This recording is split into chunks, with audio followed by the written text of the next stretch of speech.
In a world of remakes and remasters, Are we playing for what was once sacred and cool has now soured and become lame. Red? Gone are the days of pods and cowabunga. Now is the reign of slurp juice and dabs. Kids these days don't even know how bad they've got it. Now it's up to the best generation to rise to the occasion and make a show that dares to go where a lot of other nerdy shows have already gone quite a bit. That's right. They're going to talk about it a lot.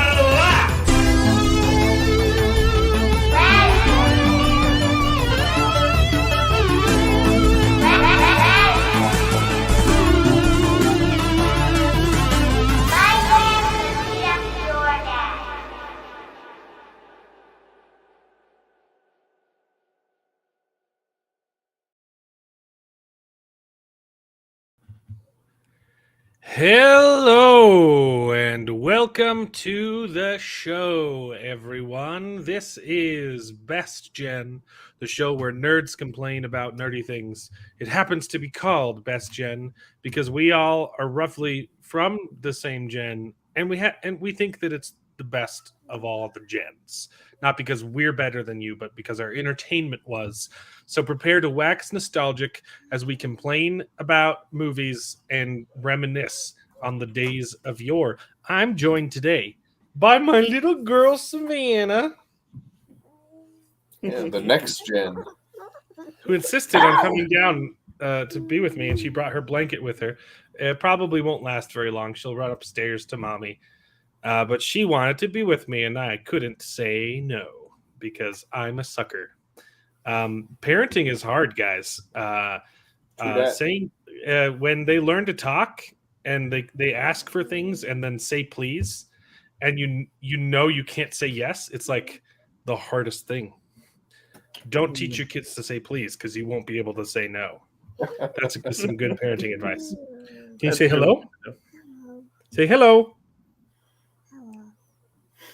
I don't know if you can hear that because she's so quiet. We can just barely hear it yet. We're also joined by my cousin Jared from the couch. Thanks for tuning in, Jared. In couch every week. Yeah, Jared just told me he hasn't watched anything, so Yeah. he'll be here for a little bit. Yes. And we're joined by my brother David. Hey. He's got his own channel, the Shelf Help Gaming, and Corwin says he'll be on soon, as well as our two other guests who said they're running a little bit late, but it'll be a little chill today. We're going to talk about lots of stuff. Oh, Savannah, if you're going to be loud, you're going to have to go upstairs with Mom. Do you want to stay? If you want to stay, we need to be quiet. But you're so loud, Dad. Yeah, Dad is so loud. You want to talk with me, huh? Well, what? Yeah, why don't you go tell Mom? Why don't you go tell Mom all about it? I'm sure she'll love talking to you. Yeah. Oh my gosh. That's the cutest smile. Adorable, right? Doesn't she have the cutest little smile? I can't believe how big she's getting. Thanks for joining us tonight, everybody. Sorry, David's got his channel, Shelf Help Gaming, where he does board games and stuff. If Yeah. you like that kind of crap, go see what that's about. Don't stop. She keeps trying to push the mute button on my microphone, too. She's devious. There apparently there's a Super Bowl thing today. What's Wait, that? what? Really? Yeah, I don't care, but I don't know who's playing, or why anyone still watches the NFL after all their woke crap. But yeah, so we will have more people on the stream later on. Let's do a poll. Do you watch the Super Bowl? Do you Super Bowl? Oops. Is it one word or two? It's one, right? It's definitely one word. Do you Super Bowl? There we go. Feel free to participate in that poll. I don't really know what polls are for, if I'm being honest. If I'm being 100% honest about that. Go your favorite sports team. Well, there's a lot to talk about tonight. We've got The Last of Us, episode 4, and also episode 5, which I haven't seen yet. It dropped early because they didn't want to compete with the Super Bowl, which I think is a super weird choice on a streaming platform, right? If we were still in the days of yore where, oh my goodness, talk to mommy. Go talk to mommy, okay? Well, that didn't work out at all. Hold on. Okay, hold on. If we were still in the days of like things airing on TV, that would make sense, right? But this is a streaming platform. I don't understand why they needed to. Okay, hold on. I'm going to text your mommy. I don't understand why they needed to drop the episode early. It doesn't make sense to me. Like, I feel like there would be a lot of people out there who would like host a Super Bowl party and then watch The Last of Us afterward, like a viewing party. Yeah, for sure. Okay, hold on. I'll be right back in 2 seconds. Okay. Yeah. Well, now that he's gone, I'm going to take a minute to plug my channel. It did not work. Oh man, planned, wasn't it? I just got in She lasted a a whole whole bunch 2 minutes. of this game, Marvel United, and it is freaking fantastic. Okay. It's really fun family weight game with surprising complexity. Okay. It's lots of fun. We've had a See, couple now- boxes, but we found that they just finished a Kickstarter, and they had a whole bunch of Kickstarter exclusives that unfortunately they didn't let you purchase on the Kickstarter. And then I found a guy local. He's like, "Hey, I'm selling my whole collection," and I'm like, "Yes, please." So I bought like everything they have for the game. I've got like 15 boxes stacked up on my table. It's pretty insane, Wow. but it's fun. Now all the simps in the chat can clip me standing up and showing my rear to the camera.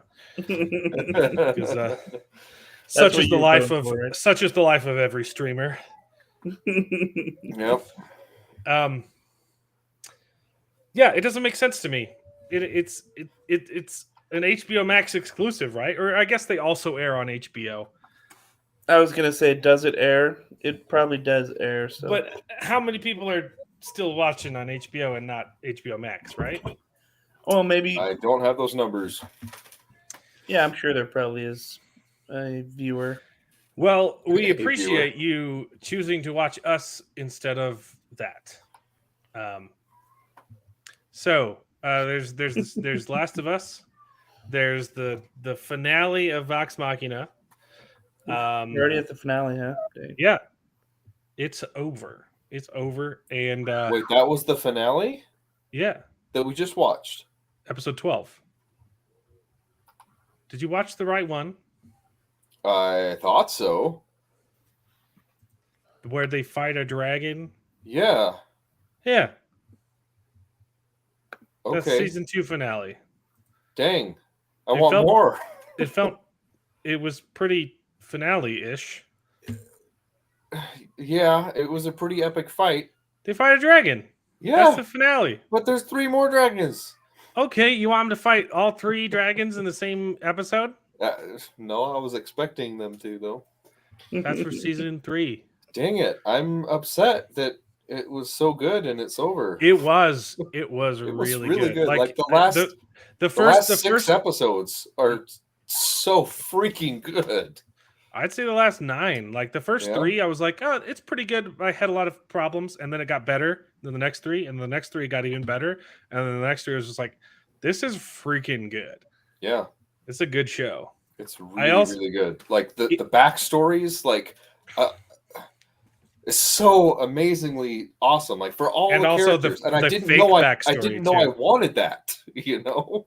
Yeah. They- Like, yeah, we also- if I get to know a little bit more about these characters, that's cool. But oh my gosh, it was so good. No, my favorite part was the fake backstory for Scanlan. Yeah. How you're like, oh, okay, we're finally getting to know a little bit about his past. Oh wait, no, we're not at all. Yeah. That part was so funny. That's not even my mom. Yeah. I was thinking of a sister because I'm like, they look kind of similar. I think they're modeled similarly on purpose. And but yeah, that was a good twist. And again, whole season and no graphic nudity like there was in the first season. Yeah, it So, was super. Fantastic. I was having a blast the The whole time. story was great. It was intriguing. I love the struggles with all the characters, and oh my goodness, the the skinny Grog is Good. the best thing. Oh my goodness.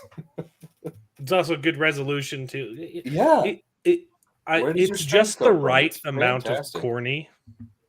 Like it's a little bit corny, but not so Sure. much that it's cringy. It's like the perfect amount. So it's like it gives you a little goosebumps. You're like, oh, that was a really stupid line, but like it worked for me. Yeah. You know, like I Oh, thought it was yeah. going to be his strength. yeah, was gonna be yeah. from My the strength Everlight. comes from my friends, boy. Oh, yeah. Yeah.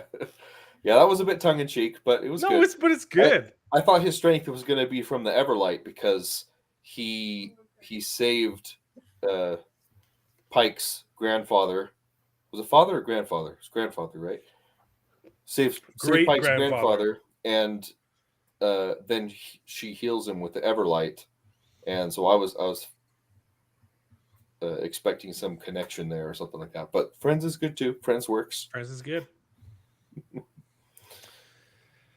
Yeah. It's a solid show. I enjoyed the heck out of it, and I'm really happy that these guys are getting even more success. And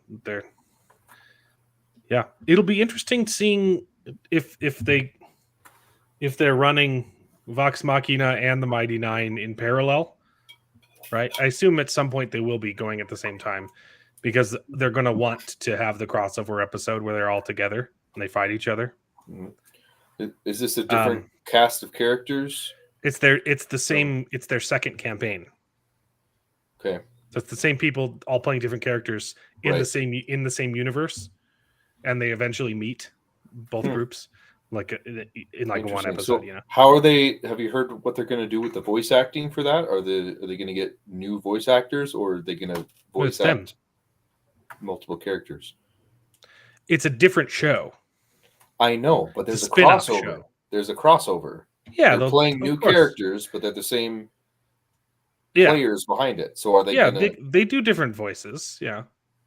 Okay. They're voice actors. I understand that, and I know for the show they do this thing called acting. Yes, I know, and Matt Mercer does the voice acting for most of the NPCs. Yeah, in their things, but they hired other people to do the NPCs. So I was just wondering if they're gonna get other people to do their side characters. Yeah, well, their whole show was like a performance. Like they don't like do like different voices, but they have different personalities and inflections and stuff. So like, yeah, cool. Hello. Yeah, I'm excited. I'm a little sad that was the end because I was expecting at least another 3 more episodes. So 12 is pretty good. What you gonna do? Yeah. It's more than most shows give us now. That's true, but they dropped 3 at a time, so it felt very short. I mean, and they're half an hour each is all. Yeah. At least they're not 20 minutes. You know, I feel like it's a good chunk. It's good. I don't know why David is so sour right now. Oh man, I just want more of it. It's so Greedy. good. It's so refreshing after all the garbage shows we've been watching. Lil David is just a greedy boy. He's just a greedy boy. Man, there's news. Do you guys want to see some news? Sure.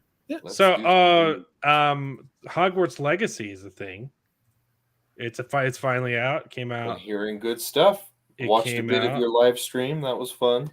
Yeah, I want to hear what got you to actually buy it though.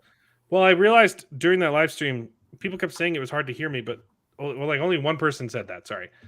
And I realized afterwards, my computer has this weird glitch where I use a program called Audacity to not compose my music, but when I'm recording my vocals, it's easier to record on that and I transfer them over to my other program.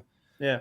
But it does this weird thing where even if I don't open it for a long time, sometimes it will like update in the background and reset the microphone gain Weird. globally for my computer. And it doesn't matter how much I turn it up here, it like resets. So it was turned like way down, and that stream was horrible. You couldn't hear my voice at all. Yeah. But I don't know how to fix it other than opening it up and turning the gain back up every time I need to stream, apparently. I think that this program that I use for this show overrides the system settings. So it hasn't come up very often, but when I stream using OBS, which I was doing to do the video game, it didn't work. I've frequently found sometimes when I'm recording something on OBS, even for like a video, it'll be super quiet. I'm like, what's going on? I'm like, oh, friggin' that program, which is great. I love the program. Yep. It like muted my microphone again. What got me to? Well, I was planning on getting it. It was just like which platform, right? Because I'm going to have to buy it again for the Switch for my son because he's already played more than I've been able to. And I also need my computer for work.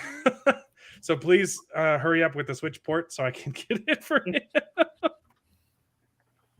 Yeah, my brother's not happy about having to wait till April to get the PS4 version. Oh, I thought it didn't. I thought PS4. Oh, PS5, Xbox, and PC. Oh, it came PS5, out early on the PS5. Yes.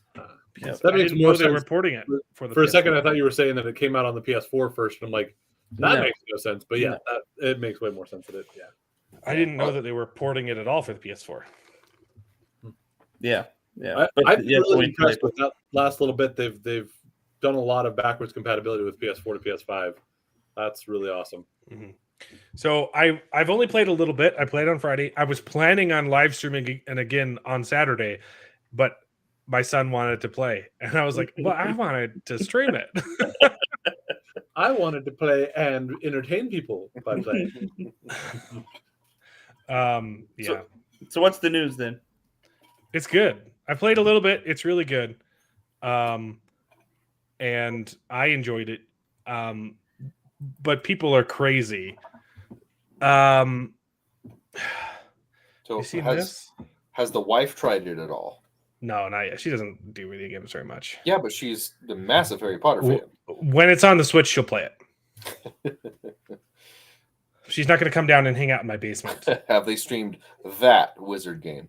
Yeah, no. Is this This is a website that doxes people Oh my gosh!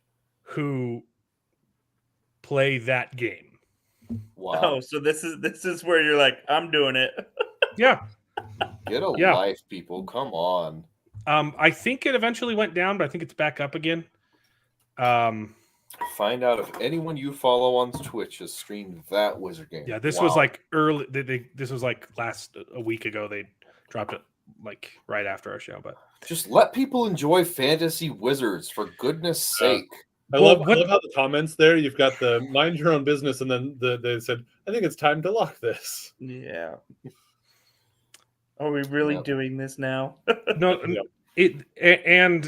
there have been politicians who've come out in support of this website and doxing people in general, saying like, these people are hurting the trans community, which By playing is a silly freaking video because if you've played the game, it's actually like super woke. Yeah. The character creation screen like does its best to like be accommodating to all of the groups. Okay, you can change the voice, and it doesn't say male or female voice. It says voice 1 and voice 2, just so you don't offend anybody. And you can even choose, even if have a male voice, you can choose the girls' dormitory or the boys' dormitory. Like it. Yeah. Wow. Yeah, it is. Also, like You don't even know what they're talking about. It's insane. Like there's also a fully trans character in the game. Not like huge part of the story, but it's in the game. There's a trans character. There's also a lot of diversity and a representation in the game, and the point is, it's never freaking enough, and which is the whole problem with J.K. Rowling in general. J.K. Rowling is a massive leftist, but she disagrees with you guys on one principle, and she's become persona non grata. Yep. There is no winning with the ideology of the left. It will keep pushing and keep pushing further and further until everything is canceled. It's never enough. The game's super fun though. Holy crap, the castle is gorgeous. Just exploring it, and there's a bunch of like mini puzzles and like locked rooms you can like get. It's cool. It's a cool game. I've only done like the first boss fight, which is the first combat really in the game aside from the tutorial. I've only gotten that far because I've just been walking around the castle. That's definitely how I am when I play those sorts of games, just exploring, poking around everything. Well, the hardest part with this game, so I do have to admit, literally that's why I didn't watch anything, is because I was playing this, like, and luckily my class is aligned, so I didn't have any class or anything like that. So I played a lot more than I should have. But anyway, yeah, Jared told me he didn't watch any of the stuff because he spent the whole time playing. He didn't do his homework because he spent the whole time playing Hogwarts Legacy. Well, but here's the thing. Yeah, what do you think? It's good, right? It's really good. It's really fun. But the only problem I have with it is that it literally takes hours just to be able to unlock everything that you want to do. Like, for example, there is a lot of talking. You can skip a lot of those scenes, but some of them you can't. Well, still, but like there's quests you have to do. Like you have to go and do this class, and then you have to do that class. Then you have to do this class to learn that spell. And so like literally to get any spells or to even get your broom to like fly, it took me hours just to get to fly my broom around. And I was like, I'm literally probably 15 hours into the game and I hadn't even gotten to fly a broom around yet. So I was like, I just want to fly a broom. I just want to go and fly a broom, but I got to wait for the class to teach me how to fly the broom. So I was like, it just, that was the only problem. Some of the tutorial was also like really slow. Like you have to like walk with these characters in there, like walk faster. I hate those quests. Yeah. It's still super fun. It is really fun. And I honestly would suggest it for anybody because it was good for all ages too. Like, I mean, I think anybody would enjoy playing this and walking around the castle, and you know, you have your spells, and the funny part was I actually got to play a little bit with my brother, and it's funny because he basically told me, he's like, the only reason why I bought this game was so I could curse people and like kill people with Avada Kedavra. and so yeah, like he literally the moment he got in, he found the Dark Arts Arena.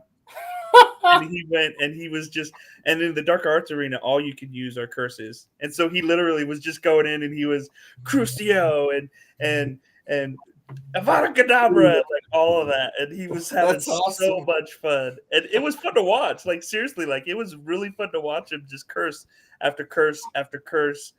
And we're a family-friendly show. We don't curse on this show.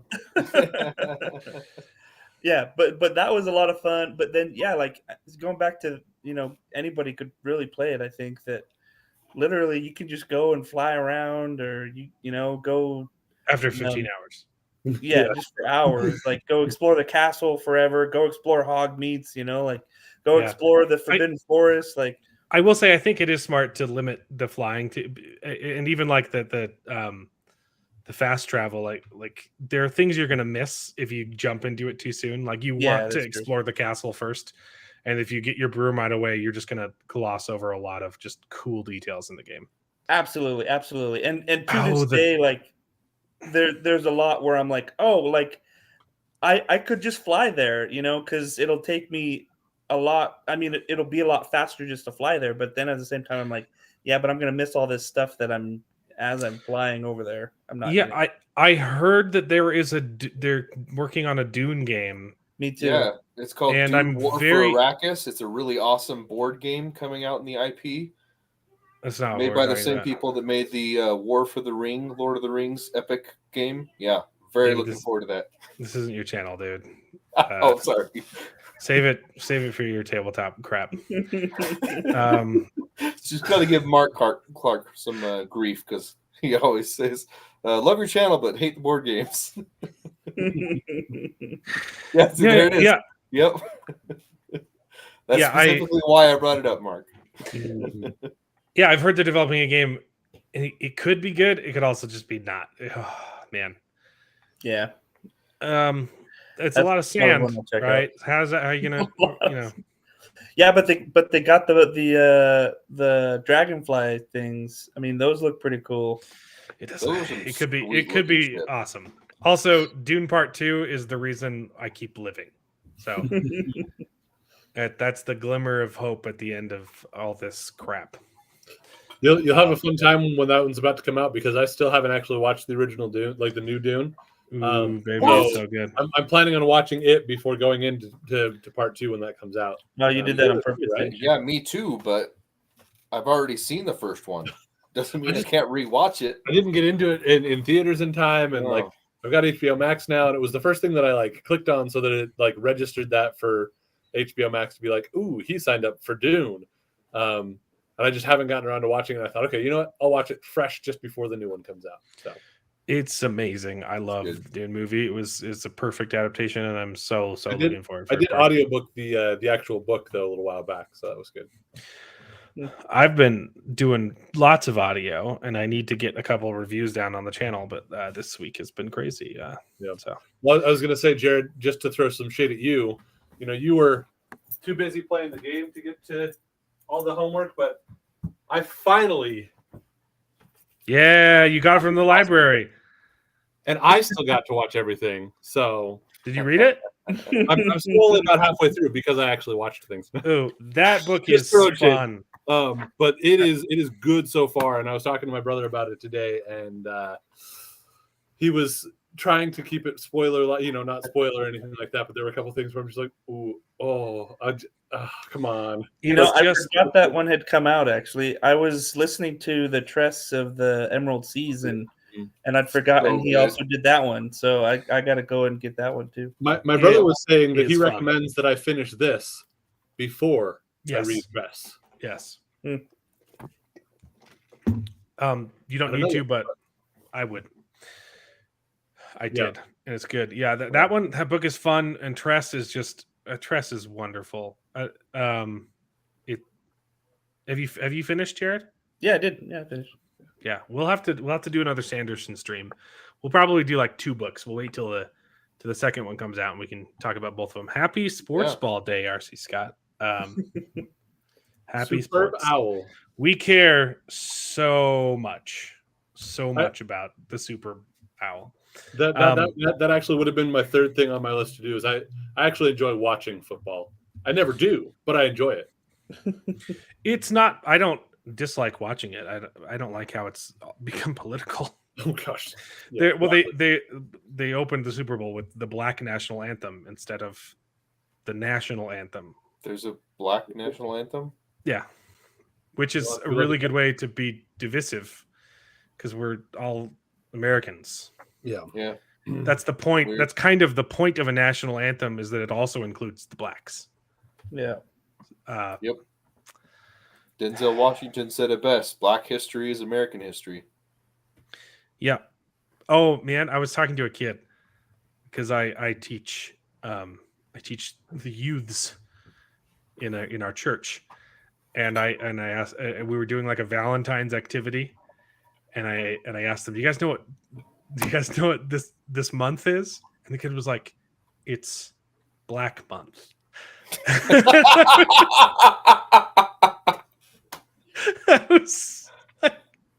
I think you mean Black History Month, but I was going for February, which is Valentine's Day. Wow, that's hilarious. The kids say the darndest things. things. Oh man, it was so funny. Yeah. Yeah. Oh man, it was so funny. Yeah. The point of the story was, yeah, Super Bowl is so much fun, and I love it so much. But Brandon Sanderson's real good. We'll do another stream after the second book comes out. We'll talk about two of them at once. Okay. Tress is great though. It's like a fairy tale, man. And the afterword was really cool to hear him say, "I just wanted to do like a Princess Bride story." Mhm. It's super just so good. creative too, and it's so lighthearted in the way that it's written. I love it. Yeah, it was good. So I just finished that one, and then I quickly read Foundation by Isaac Asimov. Mm. Holy crap. Yeah. That book is a banger. It is so cool. Is And there it TV makes show me adaptation? very Yes. upset about the Apple adaptation. It's so stupid. The excuse was adaptation, or the excuse is Foundation is impossible to adapt. And that's our excuse for making a crappy adaptation. It's not impossible. The reason why it is difficult is because it jumps in time a whole bunch and doesn't stick with one character, because that's the whole point of Foundation. It skips like 1,000 years and you keep checking in with the same society after time has passed. You do time jumps and you see how it's developed, and it's super, super cool. And you could adapt that really, really well. I remember actually a mini series, I believe it was called Into the West, from it's like 20 years old now. Yeah. Is that what it was called? Yes. That was super good, and it did exactly it basically was Foundation, but the West. It was the same story where you start off with one family and they get one episode and their story concludes, and then you skip 50 years and the next episode is about the kid, and then the next episode is about the grandkid. Yeah. And it's a really, There was, really like, cool miniseries. several generations. And that's what Foundation is, except it's a sci-fi in space. And it's literally the same thing. It's about, Yeah. it's about developing a society, except one's in the West and one's space. It's not impossible to adapt, so shut your freaking mouths, okay? And I'm retroactively upset about the Foundation adaptation on Apple TV. It pisses me off. But by the way, Now it's a good book, and I want to read the second one. It's not. Oh my, Mark! check out Mark, Mark's book in the that's not comments. even book 2. That's like book 3 or 4. Second Foundation is not book 2. It's Foundation and Empire. I think it's book 3. Well, he may have been saying the second Foundation book. No, But it's if there's a called book, Second Foundation. That's what he meant. But it's not the second book.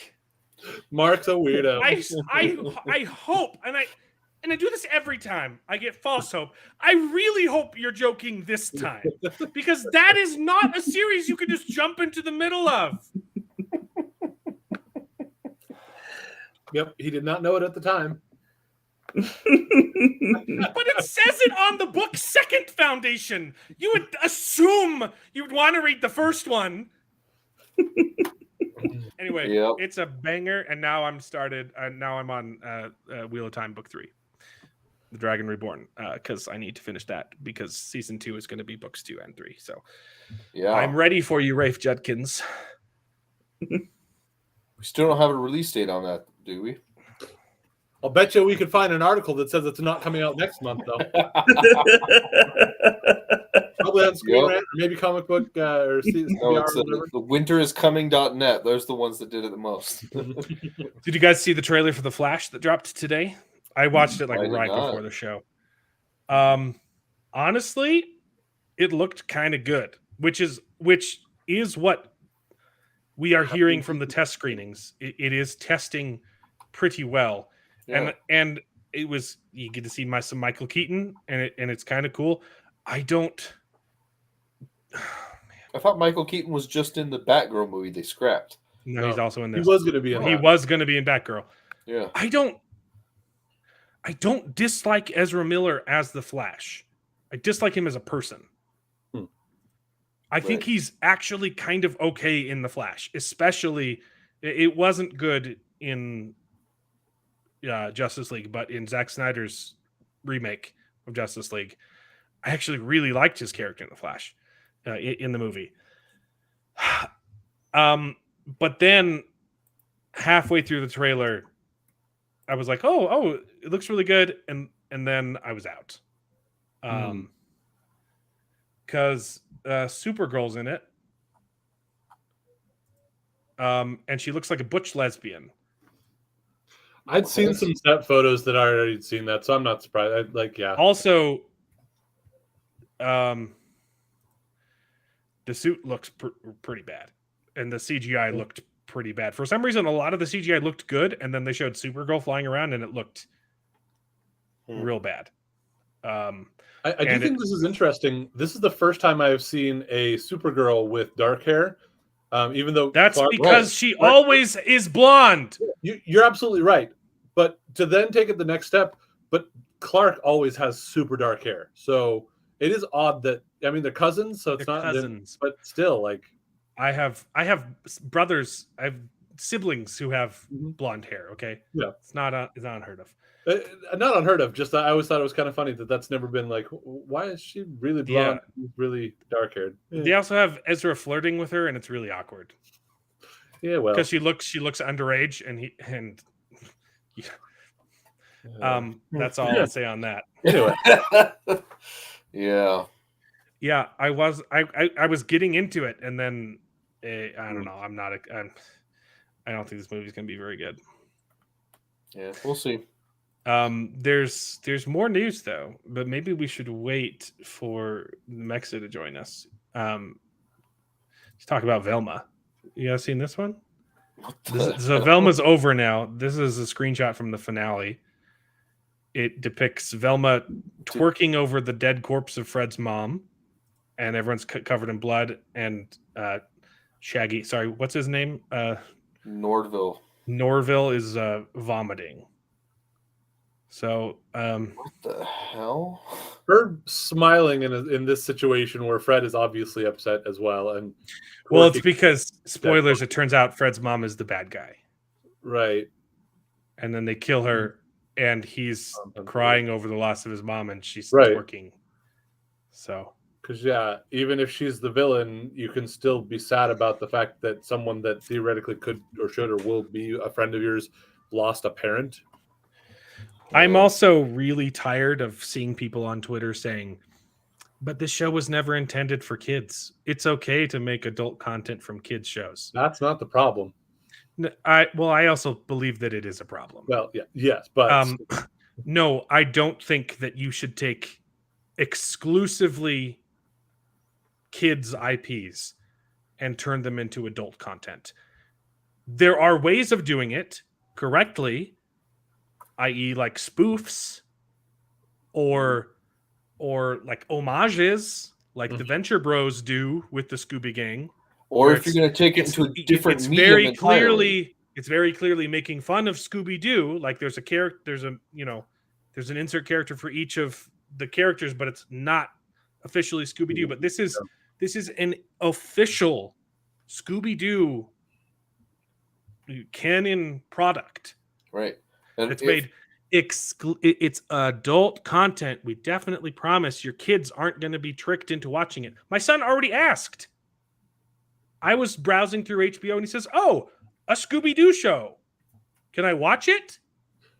It's not a Scooby-Doo show because Scooby-Doo's not freaking in it. So stop telling me it's not marketed to kids. Yep. You lying scumbags. Shut the hell up. It is marketed to kids. Right.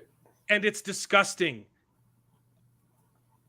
It's still a cartoon. Like if they had changed mediums and made it a live action, gritty, you can have Scooby-Doo inspired thing, cartoons. Just like they did with the what was it, the Riverdale or whatever. Mm-hmm. Something like that. Fine, but it's still a cartoon. It still looks like a kid's property. Mm. It was a kid's property, and it still looks like a kid's property. Yeah, it's marketing to kids whether you say it or not, and it's disgusting. Well, did you guys see the pitch meeting about Velma? Yeah. Yeah. It was perfect. The pitch meeting was 100% accurate. It was so good. But I don't think it it's very funny, but I don't think it goes far enough into telling the actual truth. I don't think that this is incompetence. I think that this is nefarious. I agree. Yeah. This is not just an idiot made this. This is intentional. This is targeting kids. Mm. There's no other explanation for it because I think it it's wasn't targeting- made for anyone else. No one likes the show. So I won't argue with you on that. I think that I believe, giving the benefit of the doubt, that it was targeted at people who loved it as a kid or as kids. And have It's grown not up though. and things like that. They every episode they insult Yeah, people. they're who always like the insulting them. Yeah, I got that, but yeah, They also insult people who like adult animation. yeah, Right. yeah. They insult I everyone. agree that I don't think that they're intending to aim it at kids any more so than any other animated thing, but it is going to get kids' attention. It is going to have that same problem. So it doesn't change the reasons to be angry, I think, but yeah. And Jared said there are no curses on the show, and hell is in the Bible. It's not a curse. Okay. Do that.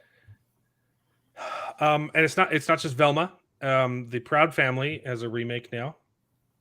You guys seen that one? It's on Yes, Disney I Plus. saw that clip too. It's on Disney Plus. Don't let your kids watch it. It's full of just horrible, really woke, real bad stuff. They talk about white fragility. They lecture the men about being fragile white people. There is the most recent episode. The one white girl that they're friends with starts dating a black guy, and they shame her. Not because they don't want to discourage interracial. Well, they kind of do. They get mad at her because apparently he only dates white girls, and that's fetishization, which is a weird thing to complain about, because I thought you people were all about, preferences and respecting people's preferences. So why would that be a bad thing? But they shame her for going out with this guy, and at the end of the episode, she has to apologize to them and saying, "Yeah, I realized that he was just fetishizing my whiteness, so I broke up with him." Wow. They have the characters participate in a Black Lives Matter protest after all of the news about how Black Lives Matter scammed everyone and stole a whole bunch of money. And then there was It's gross. There was that school presentation, that rap about about how slavery built America, and it's a viral. whole bunch of CRT baked into a show that's designed to brainwash your kids. So It's sad. yeah, that's a good point. All of the Disney race swaps out there, isn't that kind of fetishization? Mm-hmm. Yeah. I'm just real tired of having to play nice. Sick of it. Quantum Mania is coming out soon, and this tweet's funny. Here, let's liven things up. Ant-Man and the Wasp: Quantumania is hands down the best MCU movie of Phase 5 and the best MCU movie period since Black Panther: Wakanda Forever. Paul Rudd is Ant-Man. Jonathan Myers is King. Peyton Reed directs, and the VFX are visual. It is a movie that plays in a theater. Okay, good on you. Ringing endorsement. It is brilliant. So is this Ant-Man supposed to be the very first movie of Phase 5? It is. Or is it? That's the irony of it. Yeah.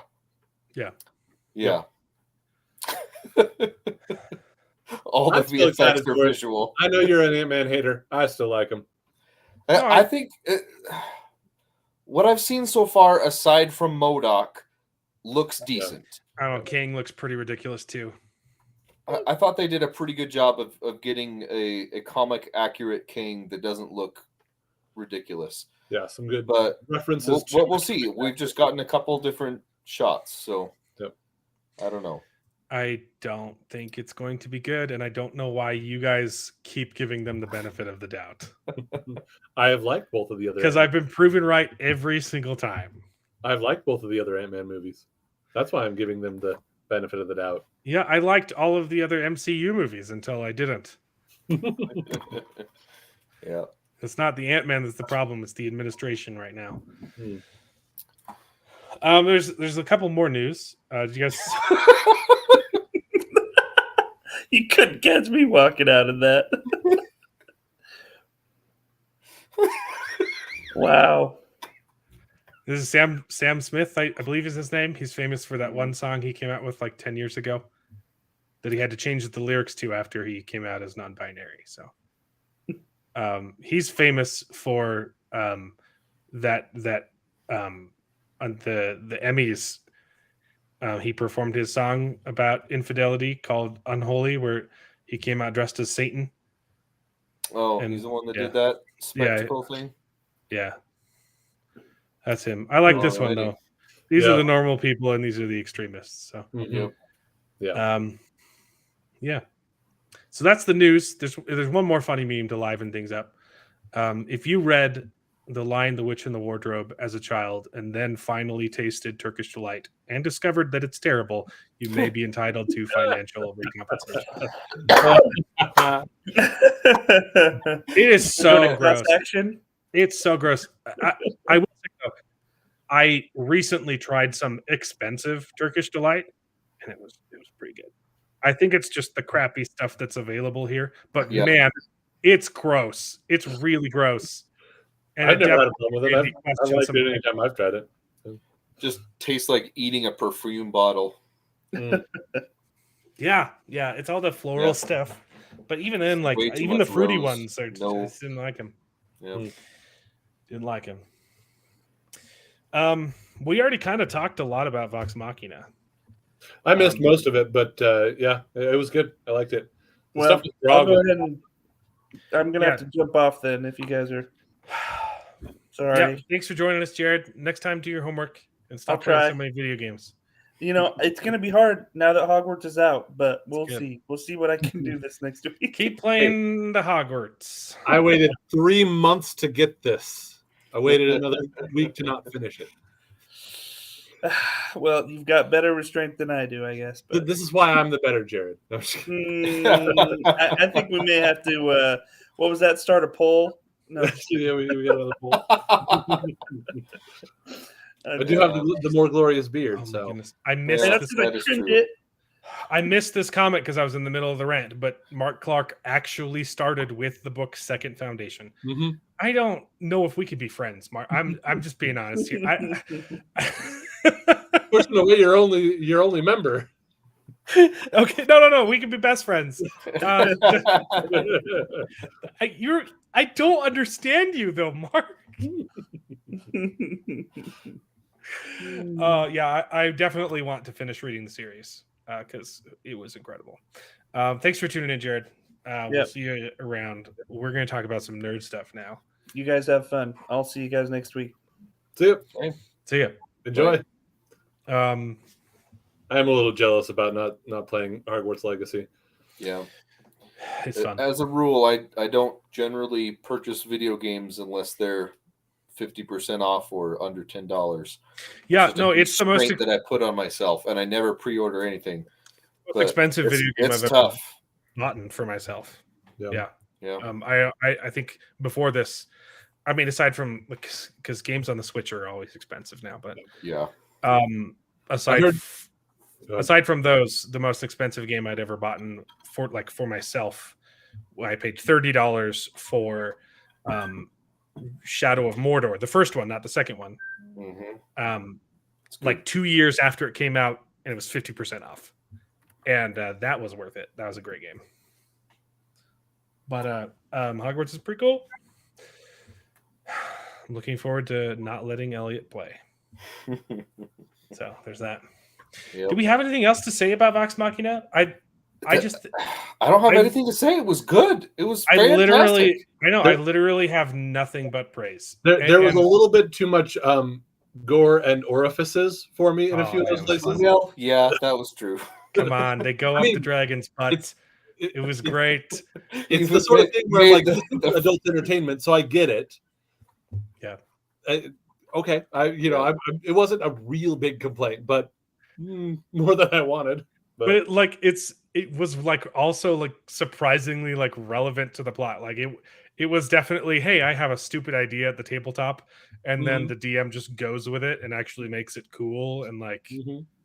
And, Even though it didn't it really wasn't amount just to a anything? stupid idea though. Like there was an idea behind it. I just got this magical item, and if I put it inside the dragon, it will pin the dragon in place. Like it was actually super clever. Yeah, super smart. Yeah, and I it love was that. an excuse to go inside of a dragon's butt. Yeah, I love that whole exchange too, because it's so D&D, classic D&D. You're fighting, you're like, yeah, let's do this, and then you're like, no, let's just retreat and find a way to get out of here safely. Yeah. And regroup, and yeah, it was fantastic. Oh yeah, there are so many moments in the show where I'm just like, oh yeah, I've done this. Like preparing to attack the dragon. Like occasionally, like you have like a ton of time to prepare, and you're like, okay, we're gonna set this trap, and then on top of the trap is gonna be another trap, and then as soon as the trap goes on, we're gonna set off all of the bombs. Okay, and it was just really fun to see that on screen in a way that like didn't pull me out of the show. Like it was done really well, and I think they are doing more adaptation now, in that like they are sacrificing some of the source material to make changes for the sake of telling a cohesive narrative. Yeah. And I'm weird. The first couple... you definitely. It's not the sort of thing that you do very linearly or like progressively in a D&D campaign. Right. And they're balancing a really fine line too, because I can see the moments I was like, okay, this is just pulled straight from the tabletop. Like I know exactly what's going on behind the scenes, even though I haven't watched these episodes. I know exactly what's going on, and I can see the notes of that. And so it's simultaneously paying homage to their campaign while also acknowledging, hey, we do have to condense some things and squish some things together and cut some material to be able to tell this story in a pleasing way. And they're doing a really good job, which is weird, because I didn't think that they were doing a good job of that at the beginning of the season, and now I'm like, wow, this is really good.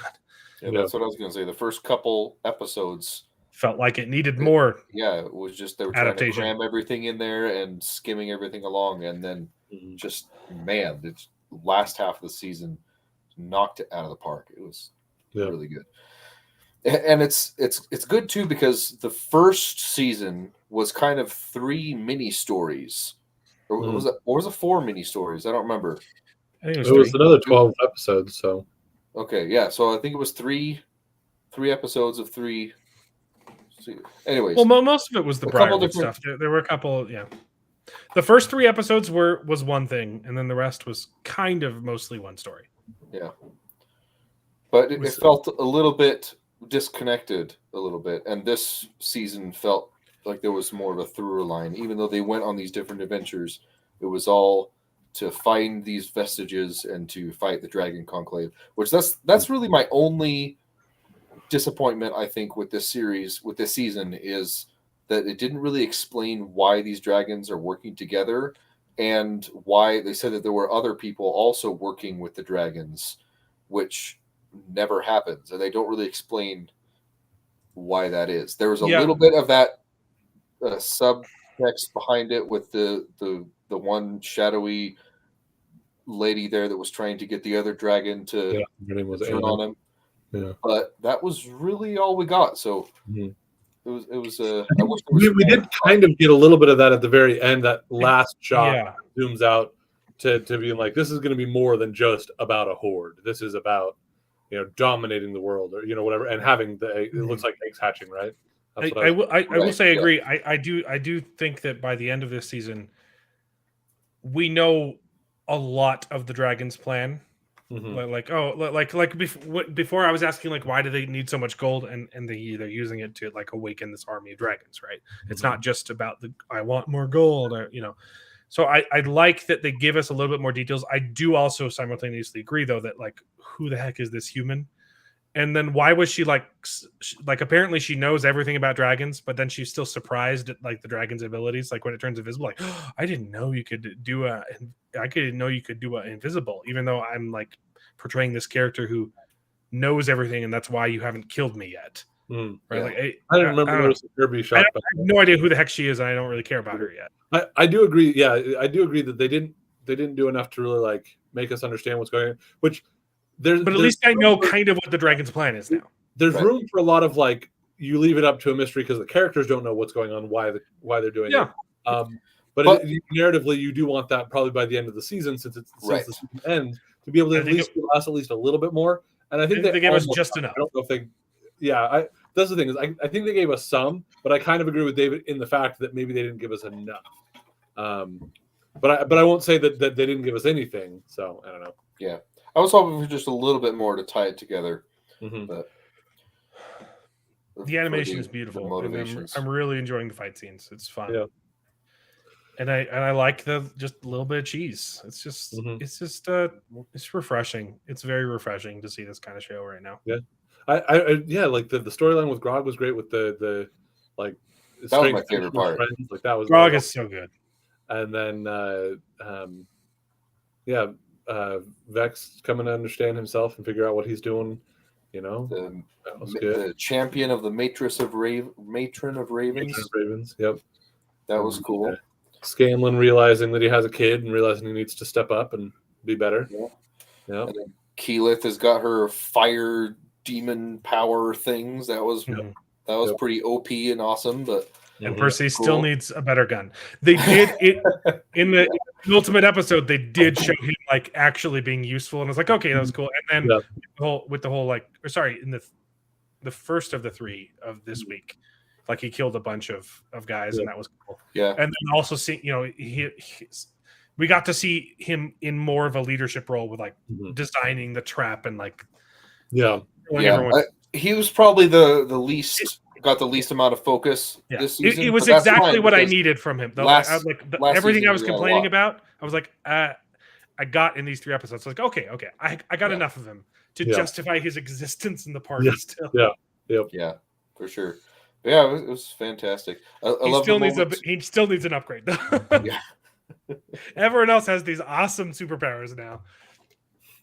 Yeah. Vax with the broom is a little, Vax with the broom is a little. No, it's Vex with the broom. Vex with the broom. It's a little goofy. Oh, the part that I thought was super funny was she kept complaining that everyone else started getting stuff, and she's like, "Scanlan, how come you get the key?" I was like, "He was the one who got the broom, and he gave it to you. So shut up." Yeah. Like, and his answer of he basically was the one that killed the dragon. I mean, yeah, of course, but like, bro, he gave you the broom, okay? Yeah. He didn't have to do that. But it was the obvious tactical move. She's the archer. She should be on the broom. Yeah. I did think that was kind of like, I was wondering what the thought process was behind why he didn't just use the broom. And I have been wondering I think there are moments where he does use it in the campaign. I don't know if they'll ever make it a screen, but the other one that I always wonder is what the actual spell is that is Scanlan's hand. If it's Bigby's hand or whatever. It's a modification of that. It does a lot more than Bigby's hand usually does. So they do a lot of homebrew stuff, and also I think there's even more homebrew in getting it to screen for copyright reasons. But, and that makes a ton of sense. Like I actually have enjoyed the way they've played with that, which also it really makes sense because even though it's not in the mechanics of the actual game, like it would make perfect sense that like his spells are able to create this big hand, and it should be able to hold lots of people, even though Bigby's hand can only hold like 10 pounds or maybe like one person or something like that. Limitations in the game, like realistically in that world, it would make sense. And him being able to make it into a foot to skate across the ice or whatever, like dumb stuff he's done has been good, you know? Yeah.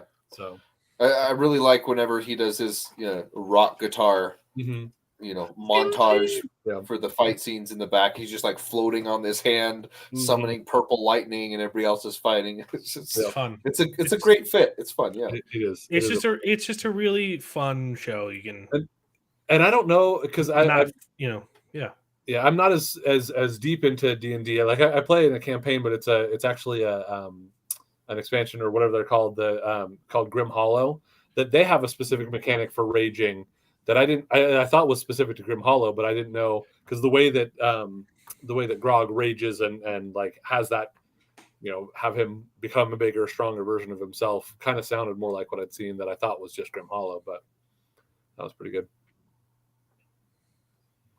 Yeah, it's fun. Good stuff. I can't wait for more. Mm-hmm. It's good. Yeah, I'm super excited. They're getting 2 shows now, and Yeah, I was going to say, so they are still doing another season, because I'd heard that they got a new show, a separate show. I think they got renewed for season 3 and 4 for Vox Machina, but also they're going to get their second show as well. Good. As long as they got both of them, because as I was trying to connect that together, I'm like, wow, this is definitely designed to be okay. There's going to be another season as they continue to film a conclave, but I hadn't heard anything. The only thing that I'd remembered hearing was that they got the new show set up. So yeah, no, it was in addition to this. It's because this was successful that Amazon said, "Oh, we should start producing this. We will give you all the things. We want more of the money." Yeah. So there's The Last of Us episode 4 to talk about. Mm-hmm. Yeah. I watched episode 5 too. I know. I feel bad. I told you that we should probably watch it, and then I didn't get to watch it, and my brother didn't get to watch it. So yeah, I'd seen your email that you probably weren't going to get around to it, and it wasn't required for this week. But I was also then we won't have anything to talk about next week. Yeah, that's what I was trying for. No, but we do need to plan a show with the Underground where we start early. I was thinking it might be, if any of you guys are interested, it might be fun to do the M. Night Shyamalan movie. Yeah, that would be really fun. The Knock at the Cabin. Mm-hmm. But I don't want to force people to have to go get tickets and watch it. But I think that would be a good one to go over with them.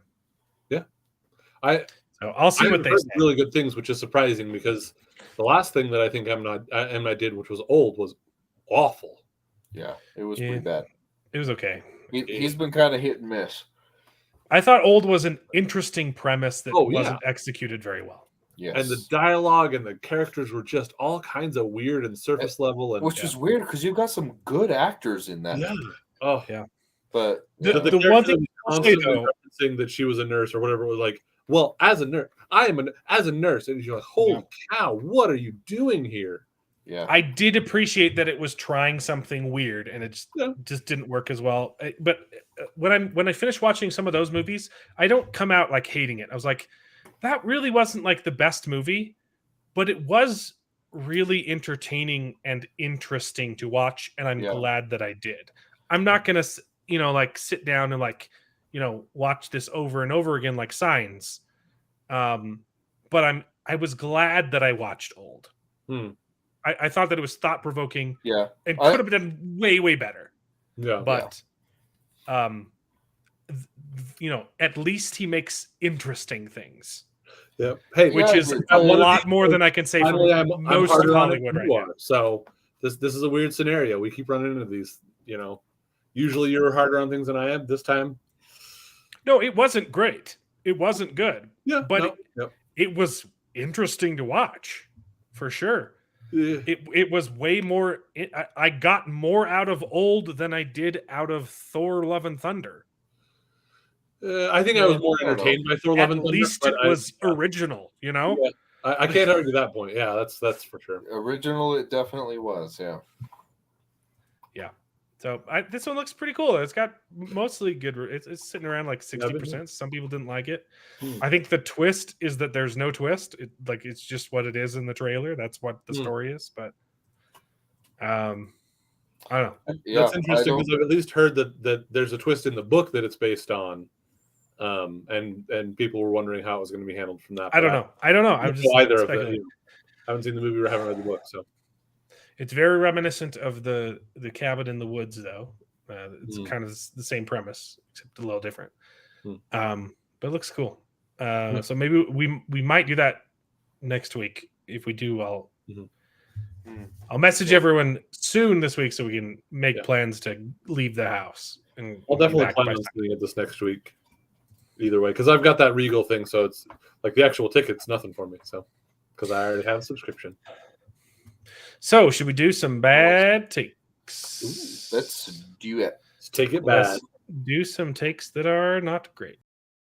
Screen Rants. Bad takes. So back to Last of Us episode 3. Nick Offerman defends episode 3's LGBTQ plus story, completely missing the point of the people criticizing the episode. Of course, it's bigotry is the reason we had the problem. Your brand of ignorance and hate is exactly why we make stories like this. This is after the director of the episode admitted we had to trick you into watching a gay romance. That was the point.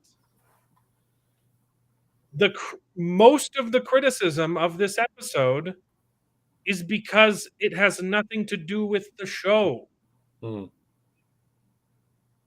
the glorified romanticized suicide at the end.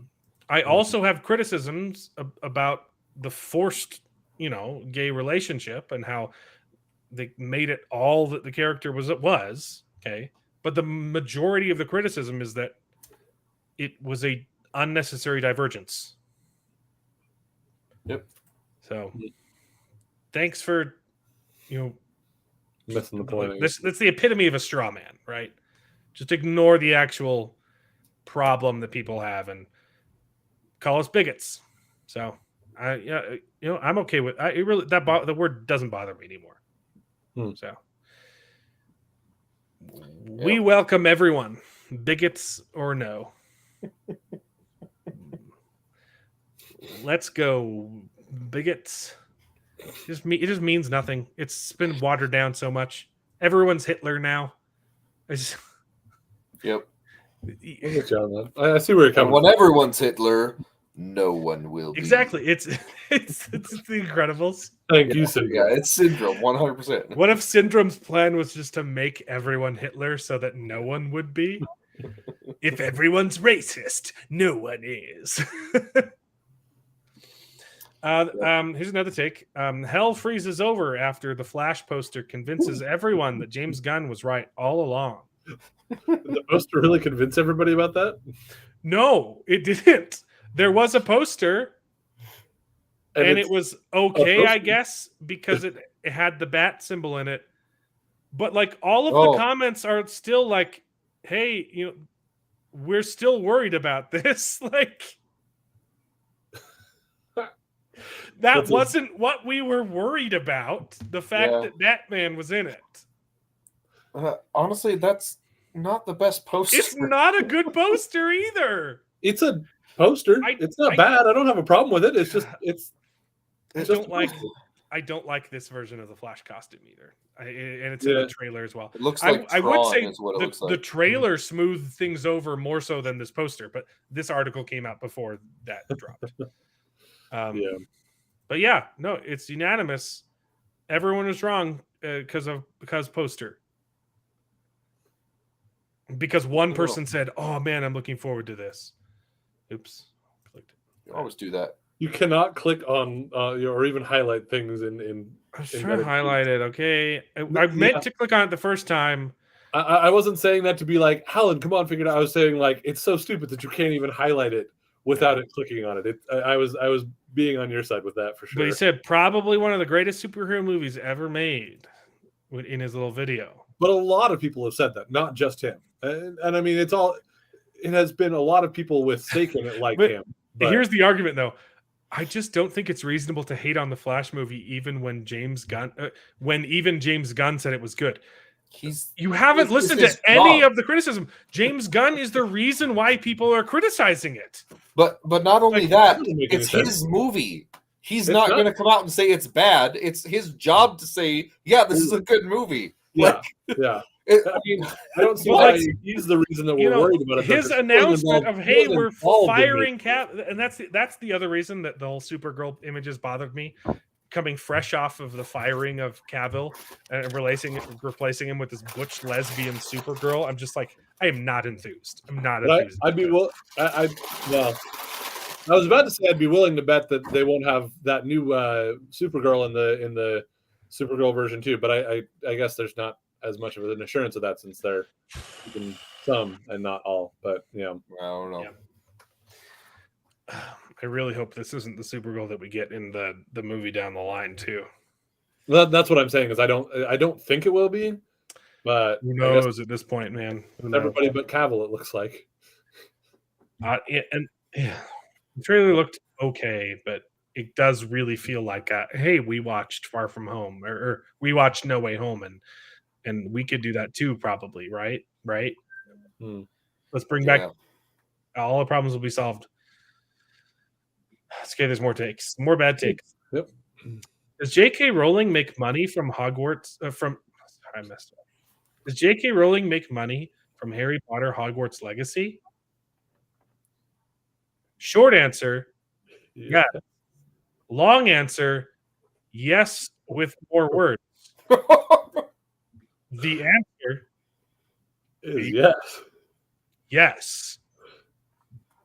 Of course, she makes money from it, It's her IP.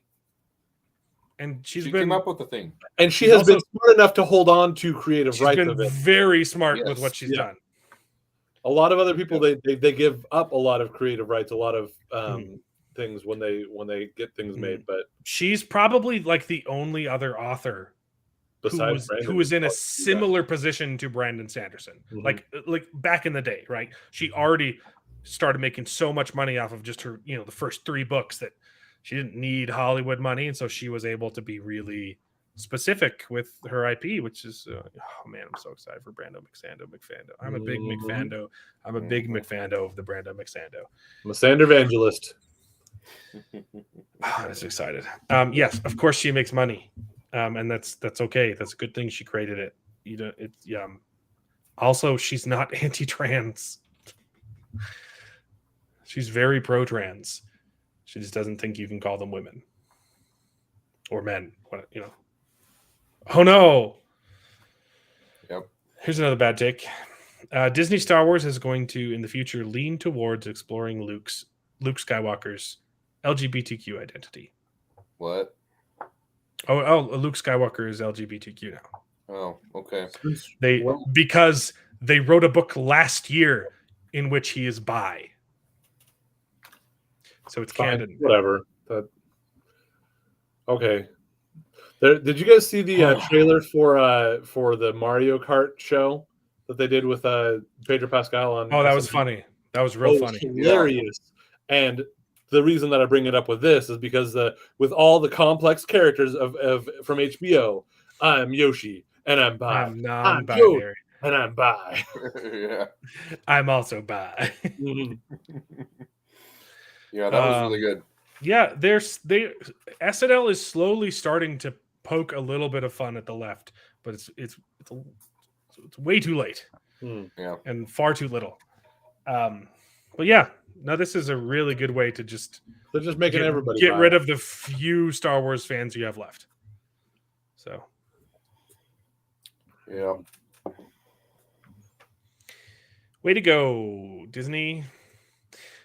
It's okay though, because Wizards of the Coast is also screwing up even more.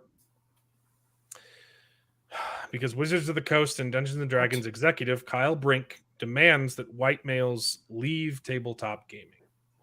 What?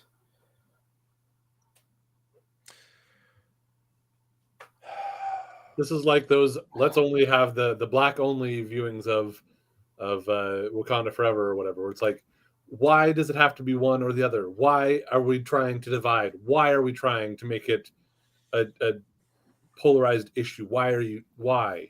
Are they talking about like content Here's what creators who like stream their shows, No. like Critical Role, and It's not the face of the hobby. They want the face of the hobby to be diverse. This is not the face of the hobby anymore, and I think there's been mistakes made in years past where people assumed that D&D players were all, white dudes in a basement. That Kind has of a- never been the case. Yeah. Okay. But there's a difference between Which has assuming- been a faulty assumption for a lot of years and gets more and more false every day. Yeah. Okay. so there you So go. in my viewpoint, guys like me can't leave soon enough. Yeah. See, that's where I'm with you. I'm with you there. Mm-hmm. So I want him to put his money where his mouth is and leave. Please. I mean, come on. I don't even have a And problem. they just got out of hot water with the whole IP situation. Like they just reverted the decision that everyone hated regarding third-party content. Mhm. And then he comes out and says this. That's so dumb. Yeah. The problem is it's a different group of people who were upset about the third-party content. So, like I've been upset with Wizards of the Coast for a long time because of them firing artists for having opinions they don't agree with. Yeah. And for going back and cleaning up their mistakes in past books where we can't have evil races anymore. Yes, you can. It's a fantasy world. Orcs can be evil. Like that's okay. Mm-hmm. They were created by evil for evil. It's interesting to like take a couple orcs and write in like redemption arcs. That's possible, but it's okay to have an evil race. But Yep. I don't know. The trailers looked okay, but the more and more I hear about this company, the more I'm worried that this movie is just going to be another one of the same things. Maybe. Yeah, the trailers look pretty good. I didn't see anything in the trailers that. But I don't buy official like D&D material anymore because of I what never they've have. done. I've Like, gotten all my D&D material on free Exactly. PDFs on the internet. Like I have the base handbook, and I don't care about their lore anymore. Like I just create my own worlds and just use their rules to play with my friends.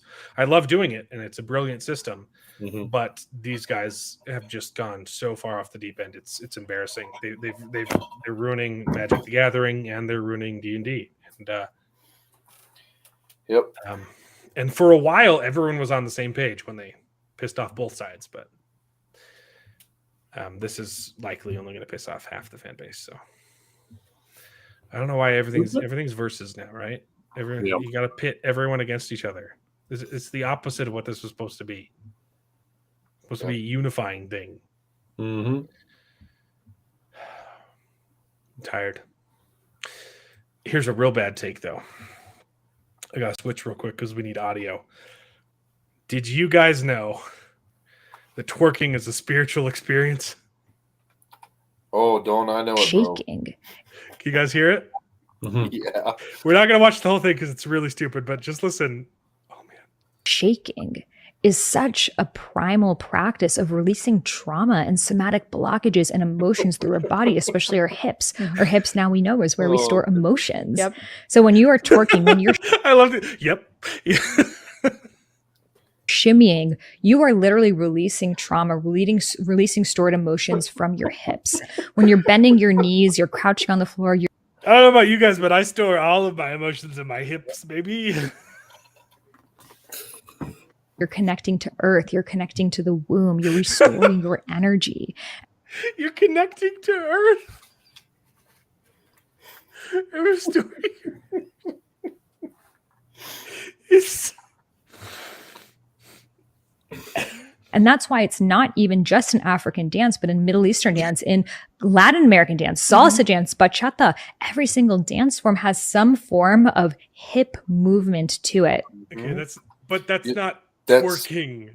A little different. Different. the hip movements in other dances have a different purpose, Yeah. specifically for seduction and feeling. Yeah. You know. Well, that's one of movement the and kinetic. that's Yeah. that's the one little bit that I'll give is the idea that like dancing in general is a Yeah. ability to really sure. So twerking would fall under that if that's how you're feeling about it and what.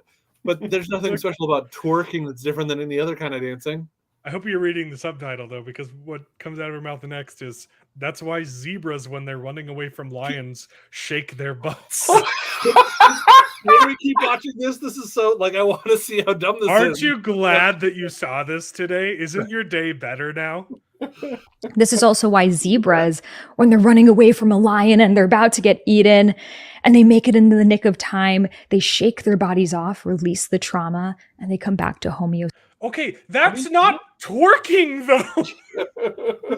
That's the whole thing. What I was going to like, yes, doing movement helps. After a zebra narrowly escapes death, it shakes. and that means twerking is a spiritual That's experience. the same thing as twerking, apparently. No, it's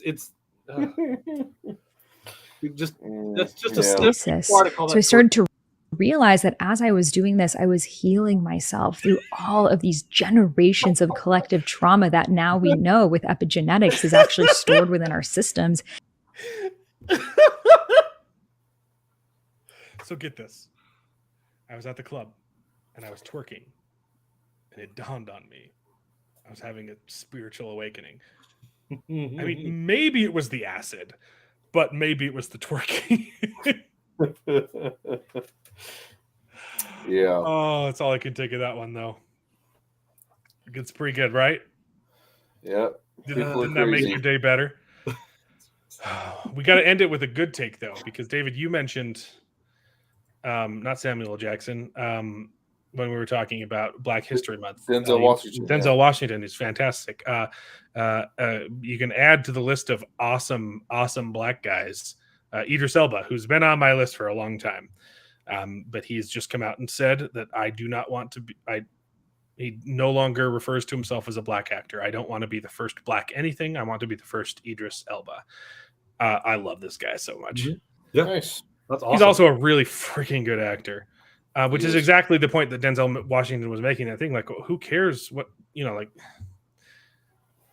Black History Month is just regular history. It doesn't need to be a month. It's part of regular history. Yep. And I believe it was either him or I believe they both said it, and one time he was quoting the other, but also James Earl Jones was famous for saying, that if you want to end racism, stop talking about race. Yes, and yeah, a lot of famous Black actors have said essentially that same exact thing. Look at this. Yeah. As humans, we are obsessed with race, and that obsession can really hinder people's aspirations. So true. It's the victimhood mentality of like, oh, I'm not allowed to do any better. And it's not for my lack of trying. It's society that's the reason why I'm a failure, right? Hinders people's growth. Racism should be a topic for discussion. Obviously, racism is very real, but from my perspective, it's only as powerful as you allow it to be. Gosh, this guy's so freaking based. Yeah. Oh, I think there was a 60-minute interview with Morgan Freeman too, and he basically says the exact same that one's thing too. really good. And he goes into depth about incarceration rates and stuff, and he's just like, hey, this, anyways, it's really good. But the problem is not as thing. simple as they want to make it out to be. Exactly, they're trying to put boxes on everything, and they're not looking into the real causes of these issues. And he's like, hey, look, we need more positive fathers in Black communities. We need all of this stuff. And this is great, though. I stopped describing myself as a Black actor when I realized it put me in a box. We've got to grow. We've got to. Our skin is no more than that. It's just skin. Rant over. Yeah. Who cares about this kind of stuff? The racist people do. Yeah. Stop talking about it. Stop making it such a big issue, and then people will stop paying attention to it so much because it doesn't matter. The content of your character matters. And we've totally regressed as a society. Like 100%. I remember in my childhood, like people didn't even talk about this because it wasn't a problem anymore. Because most people were no longer racist. Like they elected Barack Obama. All of the TV shows. I mean, Fresh Prince of Bel-Air, there used to be these awesome TV shows that Cosby Show, okay? We didn't know. Okay. Him as a person, he had some problems going on, but the show really good. a lot of really good stuff. Freaking loved the Cosby Show. Like half of the shows I was watching as a kid were all these about Black families. Yep. And I didn't care. I didn't even realize they were Black until like 2 years ago, or when people started saying all these things. I was like, oh yeah, I used to watch a lot of Black shows. When I was a kid, I didn't even know that I was watching a lot of Black shows. I was just watching shows I liked. Just another good show. Even on Disney Channel, there was Sister, and there was That's So Raven, and it was another good show. Yeah. But now, like all of the Black shows, all of them are this woke stuff that just seek to divide more. Like, and I mean, it's not like the issues aren't still there. There are still some issues, but it's like I don't think we're making it better, unfortunately. no, it's intentionally making it worse. No, That's what Morgan Freeman and Denzel Washington and all these other famous black actors are saying. Stop talking about race. Stop making it so important, and it won't be important anymore. Was I showing this on screen? no, you You were. were not. No. Oh my god, I was reading the whole time. Yep. I was wondering if you meant to be sharing it on screen. It's because it was the one right after. Yeah, Mm. sorry, I was reading the quote. Oh yeah, Stop stop me, guys. sharing the other thing. Yeah. Yeah, because I switched screens. Mhm. And I looked over and realized, oh, you can't see what I'm reading. Mhm. Great guy. Yeah, no, it was really, honestly, it was after Barack Obama got elected, he started seeding racial tension as part of his president, as part of his, part of his platform was that, race, And it's we're so different. sad. We're different now, and he gets elected, and then he just says, "Oh, we're such a racist country because I got elected." Yeah. And it could have been such a great platform to say, "Hey, look, I was elected president, right? A black person made it. We're good. We're progressing as a society, but for some reason, it's just gone downhill from Well, there." David, you and I were actually talking a little bit about this last night. We were chatting. Yeah, I think some of it is the idea that sometimes people want everything fixed, completely fixed right now. And so when it's not everything perfect exactly the way that they think it should be, but also even, it's not even all the way that I want it to be in every single situation all across the board. They ignore the fact that progress is being made. They feel like the gentle progress that happens is not good enough. It has to be faster and more and different. And it's like I found this like with dogs a lot. Like if you have them on a leash and you want them to go a certain way, if you kind of give them a gentle kind of like pull on a leash and let them know like, hey, we're going to go this way, they'll start coming and they'll come along with you. But if you start pulling harder, they start pulling back. They start resisting. Yeah. That's the sort of thing that's happening here is we're not allowing things to actually like we're not acknowledging the good things that have happened. And so when we then are ignoring those good things, those good things suddenly go away, and we're people start ignoring reacting the wrong way. And I think that people have been reacting the wrong way to this. I think that there are people who are now worse about, not just people on the left or people on the diversity side that are worse about it. I think there are people on the quote unquote right that are worse about it now than they were back then. Yeah, but it's breeding more racism. It's ignoring the progress that we've made, and again doubling down on it and saying no, we need this and we need this, and yeah, there's pushback to it. Yeah, because so often they end up making enemies of people who would be on their sides. They look at us and they say, "Oh, this is a bunch of white guys, so they obviously are racist."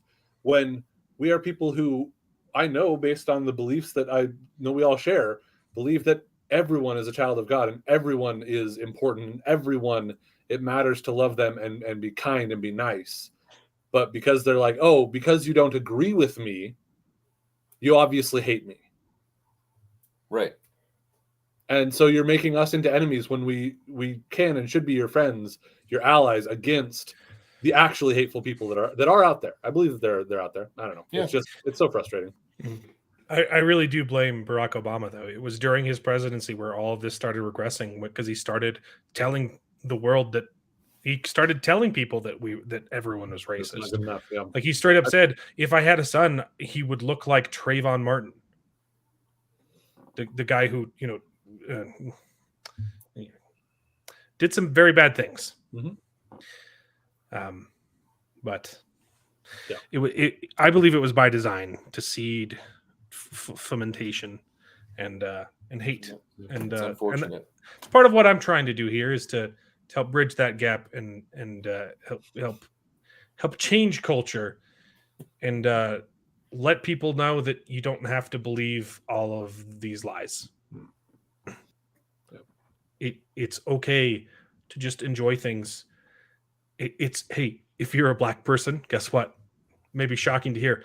It's okay to date white women, despite what the proud family wants to tell you. If that's your fetish, hey, I don't judge. Just like I wouldn't judge a white guy for only dating black women. It's called a preference. Yep. I really like brunettes. Sue me. It's not racism, guys. You're Harris. I hope we can move past that as a society. Just tune it out. Just tune it. Just stop listening. Stop watching football. Okay. Stop giving your money to companies who clearly hate you and only want to seed more division. Yep. I just realized that Martina girl hopped in the chat. I don't even know what she's talking about with toes, but yeah. What? Toes. She said something about gross toes. I don't know. That's why I was confused. Anyway, we can talk about Last of Us. Gross toes. Let's talk about The Last of Us. I don't know. That was a long time ago. Episode 4 was actually pretty good. I liked it. Yes. Again, same thing with the previous episode. All the dialogue between Ellie and Joel. This was the first time that, at least for me, where they had a moment that was endearing. Yes, there was some endearing dialogue. Aside from the one moment in episode 3, the one moment where they were in the episode when she was like, "Oh, it's like a spaceship in the truck." I was like, that moment was neat. And then this one with the jokes, the joke book, actually made me feel something for this character. And then I looked at her face and I was like, "Oh gosh, like she's so miscast." Yeah, I don't know. I'm enjoying so bad for this role. She is acting. I think she is acting very well for this part, though. I think I disagree. I think the acting and the writing for a character are just awful. No, I really liked the acting and the dialogue in this episode in particular too. I'm happy to remember because I just watched the latest one, and so I'm like trying to remember what was in the previous one, what was in episode 4. So it started off with her like playing with her new gun in the bathroom and pretending and turning it sideways, being an idiot like a kid would be. Yeah, that was fine. Exactly. That was fine. But one thing that always bothers me is turning gun sideways. Yes, turning gun sideways. Yeah. Why? It has they have sights. Okay. Well, to be honest, but one thing you're not really supposed to be sighting much. You really don't sight much with a pistol. Yeah. But, what? Okay, you're using pistols wrong.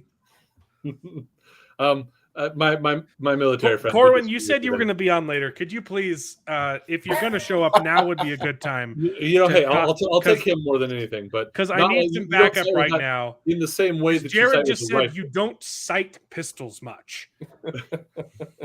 Not in the same way you do with rifles. With rifles, it's all about the sight. But that's probably more or less accurate-ish. Yeah. But no, one thing that I really look for in a show or a video game or anything is how someone reacts the first time they shoot someone, right? Or kill someone. And it really bothers me in these shows where they just like shoot someone and they're like, oh, just go on like they're, the typical action hero that's done this a million times. And I really, really appreciate it when they take time to talk about it and see them struggle with the action that they've taken, and we've just the dialogue between them. And Joel is like, hey, I know that's hard. That they've gone out of their way to show her as a sociopath, cutting people's faces. But that's a kid. I think she was just curious to see how this thing feels. Yes, and it would have been more effective if they hadn't shown her being so weirdly curious before this moment. Yeah, I think it still works really well. There's a difference between having a dark, twisted kind of morbid curiosity, living in a world like this, and then realizing that you've shot a living person, living human, an actual person, and then you see him suffering on the ground in front of you. That is a wildly different thing, and I think that was fair to differentiate between them. Also, and I thought it was really they kept cutting away. Well done. They kept cutting away from the stuff I wanted to see in the show. No, I thought it was great because we followed her and we just heard everything else going on with Mhm. Joel But- ending the guy. And I The also got to say, talking about gun safety, what she did was so Yes, stupid. absolutely. Yes. She shot the guy. She shot. Yeah. Okay, you have Joel and then guy on top of him, and she shoots into the guy's back. Yeah. No, not and even she doesn't that. have She hit hollow him- point rounds. She has hit him full in the metal leg. jacket, which can tend. No, she It paralyzed. was Hit in him his back because he was paralyzed. Was it? She Oh shot no, him yeah, in the you're right. back. You're right. Leg. Oh yeah, you're right. She shot him in the back, and it paralyzed him. Yeah. And, No, and it could have gone. It very easily could have gone straight through him because through she's and gone using in. full metal jacket rounds. They specifically pointed it out in the show. It could have passed straight through him, and it could have killed Joel. When Not all only she had that- to do, literally all she had to do, was walk to the Walk side outside. and shoot the guy. But I can buy that she is dumb So, enough not to have I known. was complaining about it before, how Joel kept not letting her have a weapon. I'm like, look, there's zombies. Give her a gun. And now I'm 100% on his side. She's a but Here's moron. the difference. Here's the She difference. is I so think this is stupid. this And is I'm really glad really, that he took the gun away from her after this. this is really really important though, because yes, that was dumb, and you can be mad that he didn't give her the gun, but also recognize that she was too dumb to know how to use the gun. But that is why gun instruction is so important. Yeah. Which And I is was like, why the way whole more time, important why than- isn't he teaching her how to use a gun? He So, yeah. literally almost got himself killed. Rather Well, than he- just he taking it does. away or letting her have it, he needs to teach her how to use the gun. Because that is the big problem, is not knowing how to use a gun, so that she gets those dumb curiosity things and starts playing with the gun. Yes. That is where the problem comes in. I agree 100%, and I do like that moment when he, shows her how to use the gun and how to hold it and everything. However, More, but yeah, I mean, it's very, very important point that they skip over entirely. Before he gives her the gun, say, "Hey, by the way, this is the safety. Uh-huh. Do not point this gun at me." Or use this gun at all until There- but they there don't. are a They're dozen just like, things here's that they how to should hold have the gun. Okay, cleared now put it recently. back in your bag. No, here's the gun. Here's how to hold it. That's great. Okay, you see that little thing? This is a safety. This is on. Don't touch this gun. But Yeah, whatever. There's a worst- lot the of that worst- that needed to have happened, and I think the could have worst been thing- beneficial to have in there, even though I recognize overall that that's not what this show is about, and so they need to kind of keep it short and brief. But also, that's a really important thing. Still to be a able little to point. But you it, annoyed it me, Don't yeah. point kind at of is anything what the you show's don't about. wanna Like the kill. show Well, is kind you of about the nitty gritty details and the intricacies of Yeah, survival. Yeah. They've But, kind of made a point on a lot of these other things, like, oh, you got to do this, you got to have rules and stuff. Yeah. And I'm just saying, the worst thing you can do as a gun owner is to keep the guns mysterious to your children. Mhm. Yep. Like if you have a gun, your kids need to know what they are. They need to know what it is. They need to know where it is too, Mhm. and they need to know that they're not allowed to play with it. it is good to keep it safe, keep it secured, absolutely. Yes. But they need to know. It cannot be a mystery, because a mystery is intriguing, and they're going to that is what I think leads more to Exactly. the problems, is not knowing what's going on. So Exactly. I also think one of the things, because when I watched, like, the Watch Mojo does their, like, things you missed, and it shows side by sides to some of the things from the game.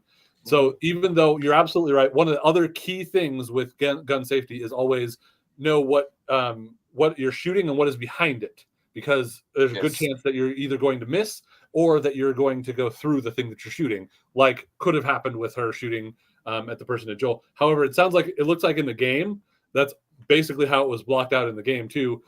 Not that really excuses it, but I suppose it's kind of faithful to the game in that way. Yeah. Yeah. Yeah.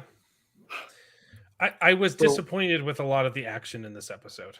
Hmm. Like even with Joel, like, fighting them, like, they never show any of it happen.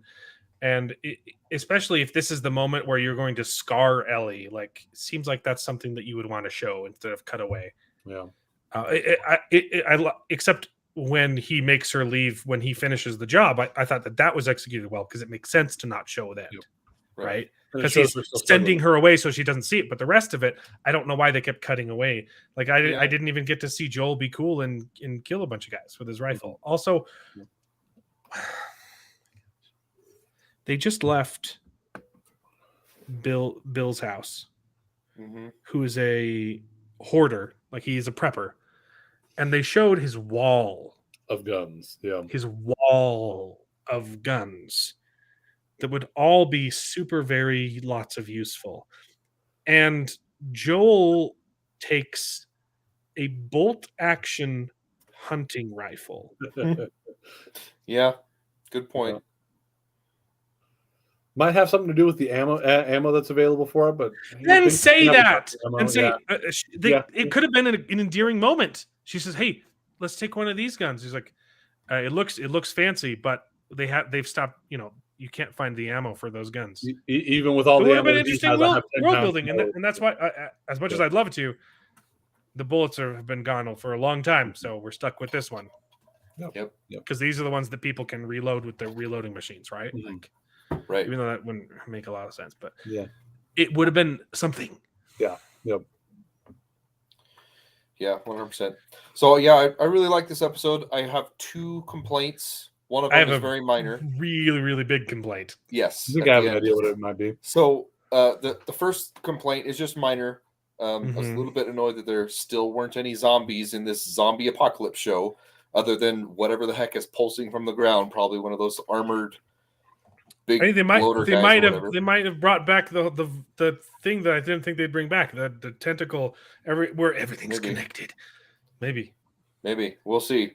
But yeah, I would have liked to see some straggling zombies, like they're back in a city. It's a big major city. There's got to be some zombies somewhere, but And they're making a lot of noise, and it Yeah. doesn't attract zombies or the other survivors. so Well, that was a little bit annoying. But my main issue is this chick leader of these rebel factions. She's not intimidating at all. I'm sorry. Look, She's I like such actually- a sweet, like soft-spoken person. I actually really like the actress. I've seen her in other things, and I've seen her in other things, I too. really like what she's done, and whether it's the acting or the It's- writing, she is not a leader. Right. And Exactly. I want to emphasize this because I know it's like the way that we approach it, and all, but it's like no, yeah, it's this individual, regardless of whatever they're a soft and quiet person. They are not the Right. kind of who's going to And inspire revolutionary leadership. And what makes it worse is they're showing that the people who are following her are the kind of people who would just attack random strangers Mhm. and try and murder them and steal all their stuff. These Yeah. are the kind of ruthless people in a post-apocalyptic world who are going to go follow a woman with no charisma.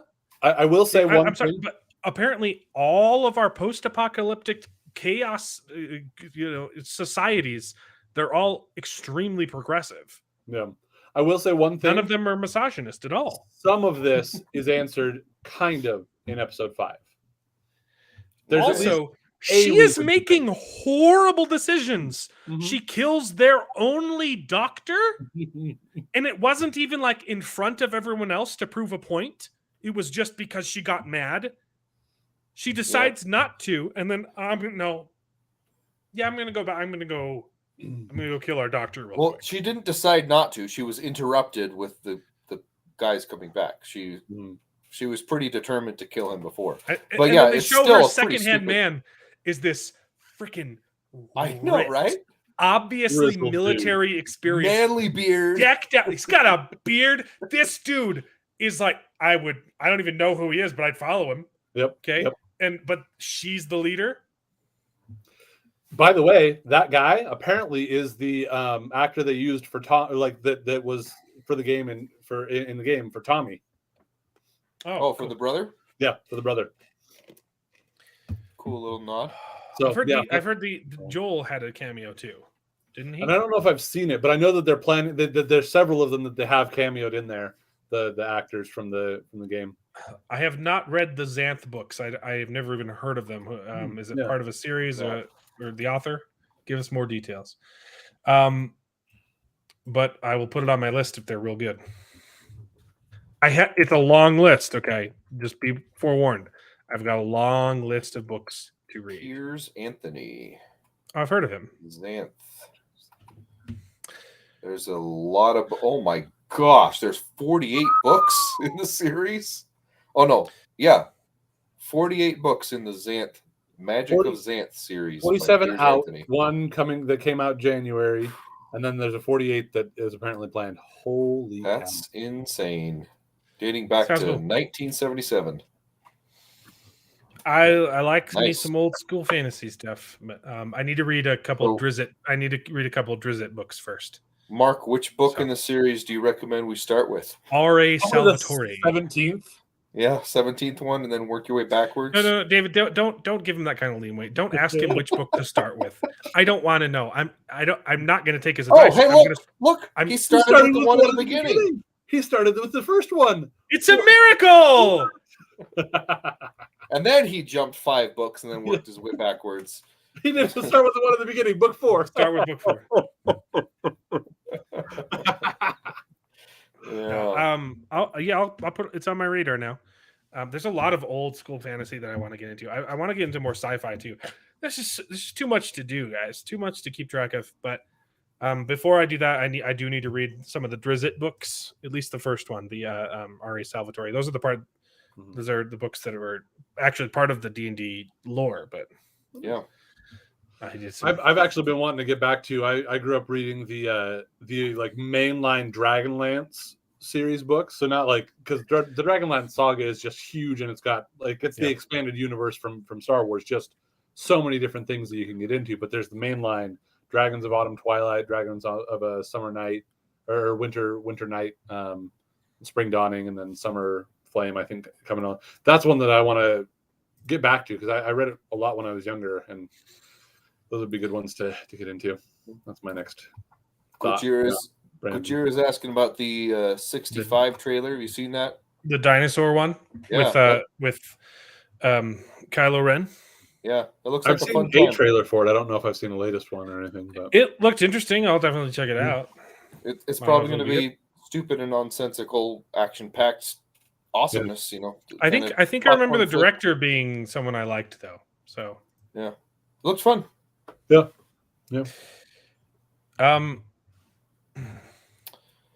Do we have Yeah. anything else to say about The Last of Us before we got interrupted?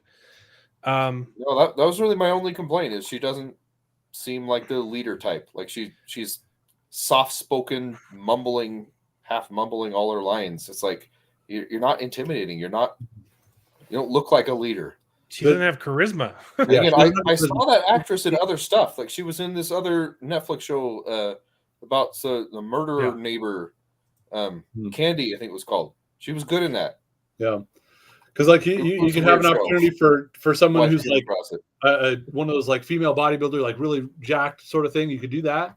You could do someone who at the very least has a lot of charisma and is manipulating. But I'm sure she's just very like. I'm not saying you couldn't cast someone like her.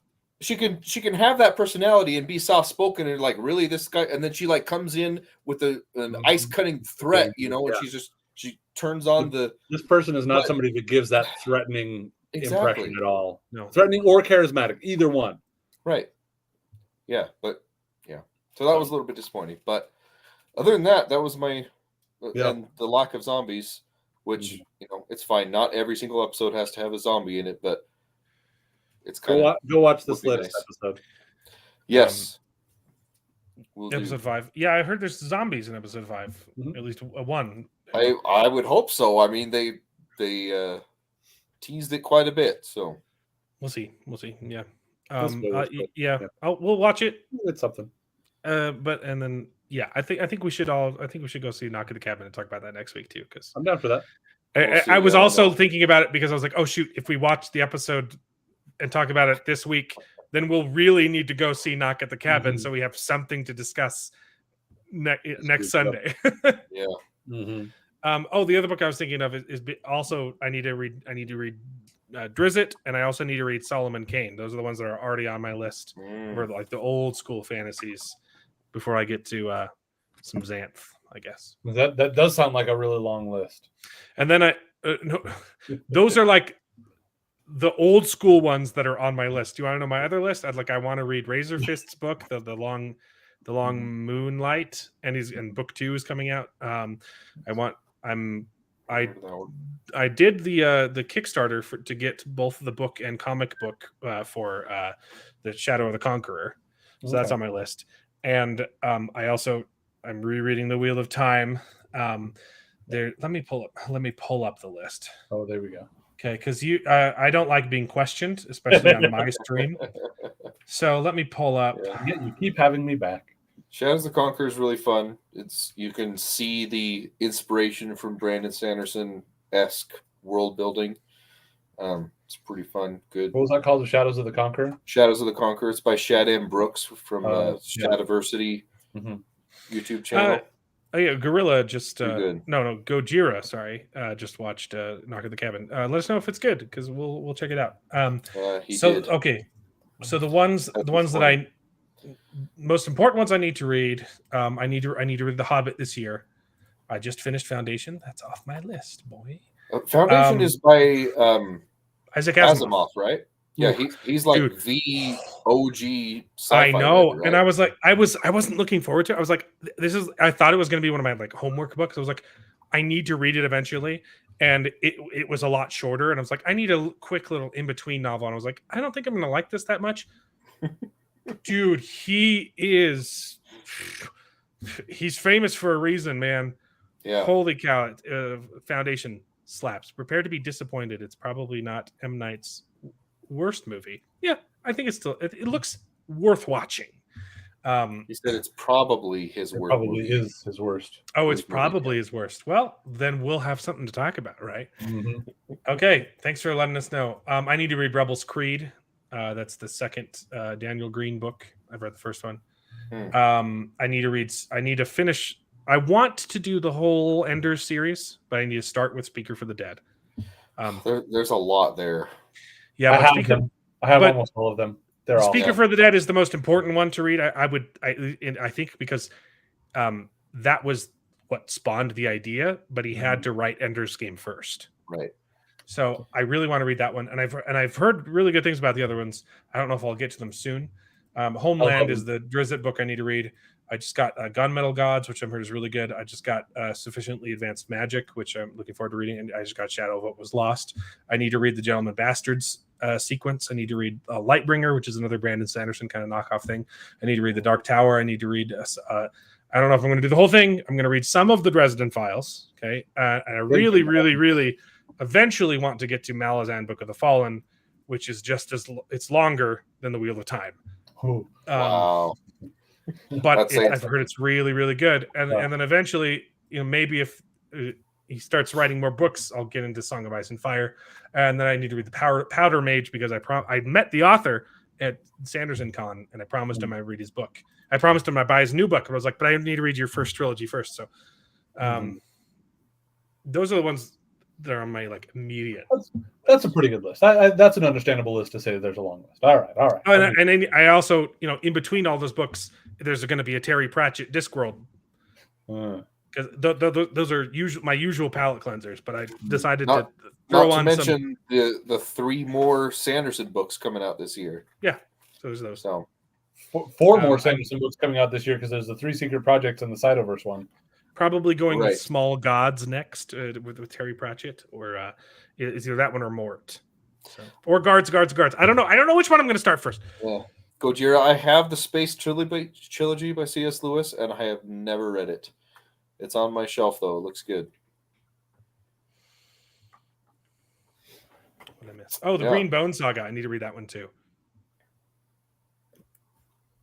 And I need to read the second First Law trilogy.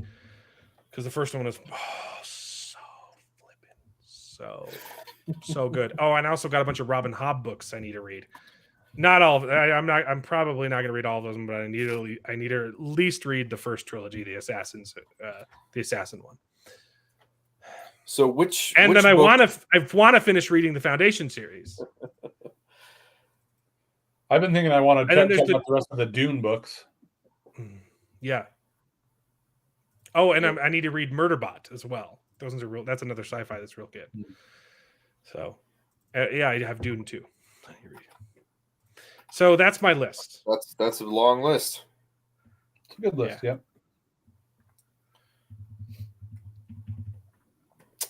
All right. Of course, there's more on my radar, but those are the ones that are like these first. So The Last of Us. What book 2? The first book is difficult, but book 3 is a masterpiece. Space trilogy. I didn't know he did a space trilogy. That's cool. Yeah, Interesting. I've got all of them together. Not too long. Yeah, I've heard the Dune series gets a little difficult, but the first two are really good. Oh, and Hitchhiker's Guide to the Galaxy. That's another one I've been wanting to read for a long I time. have the Hitchhiker's trilogy. All 5 books of it. All 5 books of the trilogy, plus the novella. Yeah, I think I've just got because I've got a single novel that's the Hitchhiker's trilogy with 5 books in it. So I think it's just got the 5 books and not the next novella as well. But yeah. Yep. Oh, and then there's the other Mark Lawrence series. I've read 2 of his trilogies. There's another one. That one's probably further down the line. Yeah. Let me know, by the way, if you get around to the Ender's Game books. Yeah, they're shorter. So much. Compared to the ones I've been reading. I was looking at that runtime. I was like, I could probably squeeze this in. Like, real quick. Yeah. I'm really looking forward to Speaker of the Dead. I really love it, especially when you get into like Xenocide and Flijos del Mente, Children of the Mind. Those ones get so interesting. Like they get weird, but they're really interesting. I think they're awesome. Mm-hmm. Yeah. I made the mistake before the movie came out of rereading through and like get all hyped and excited for all the Ender's Game stuff before it came out, and then the movie just ended up disappointing. It's not bad though. It's just it is a really hard book to adapt because half of it takes place inside of his head. It's all like philosophy crap. Mm-hmm. I don't know why I liked that book as a kid. It's all philosophy, but it's so good. Why you tricked me into reading philosophy just so I could get to the parts where they shoot each other with the lasers? It's just the laser game is so cool. They have Zero to like G's, baby. So much of it so fast, and even just the action. Even if you take out so much of the like in his head philosophy, there's so much more you could have done. And yeah, I tried really hard to just accept that this was an adaptation and just go with whatever changes they made until the very end, and the way that they totally botched the where the queen was, and that was awful. Anyway, it wasn't the worst. At least it tried. I think it could have been worse. You could tell that they were trying to adapt it well, and that is the most praise I could give. The bar is so low now. Like if I rewatch it, I'll probably be like, dude, this movie's so good. Like, the bar is so incredibly low now that I appreciated that they were actually trying to adapt the source material and do a good telling. And so I have a hard time disliking the Ender's Game movie, but it wasn't. You know how the book is just so perfect. It's so perfect. You know how like with Wheel of Time, like there's the fact that they botched so much of it anyway, but because you're intentionally, but because you're so attached to it, it also made you that much more angry. Like that's me with the Ender's Game stuff, where it's like I was just so attached to it. I was so hyped, but at least it wasn't. Hey, you know the story of Ender's Game. Let's like the core concept of it that. You know, it wasn't, spoilers, it wasn't a game the whole time. Let's actually change that, okay? Because we think that we're smarter than the author, and let's throw in a bunch of, woke representation. Ender's gay, he's bisexual, okay? He probably has the hots for his sister. Let's do that, and then let's make it a game, but then it's just like that's basically what they did to the Wheel of Time. I'll give you that. Like the Wheel of oh my gosh! Like if the whole point of the book is that hey, turns out the Ender's Game wasn't a game; it was real the whole time. Okay, that's the twist. It was real the whole time, and the crux of the Wheel of Time, literally the world building, is that you have a gender-based magic system. And in episode 1, they say, "Hey, guess what? Gender doesn't matter." Yep.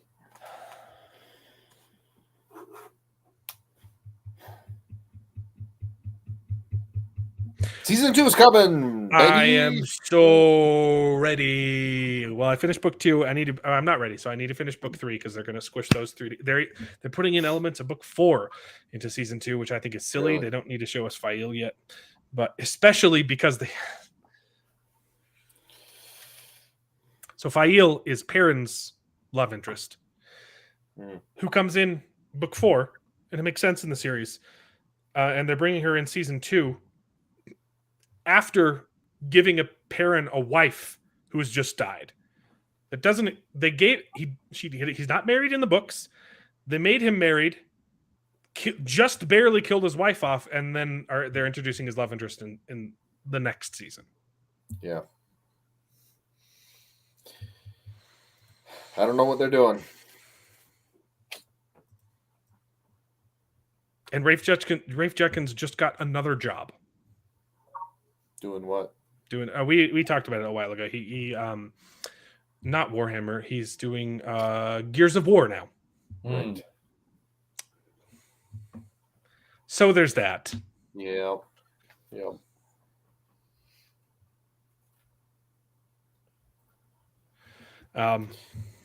Anyways, Last of Us is okay. It's not the worst thing ever.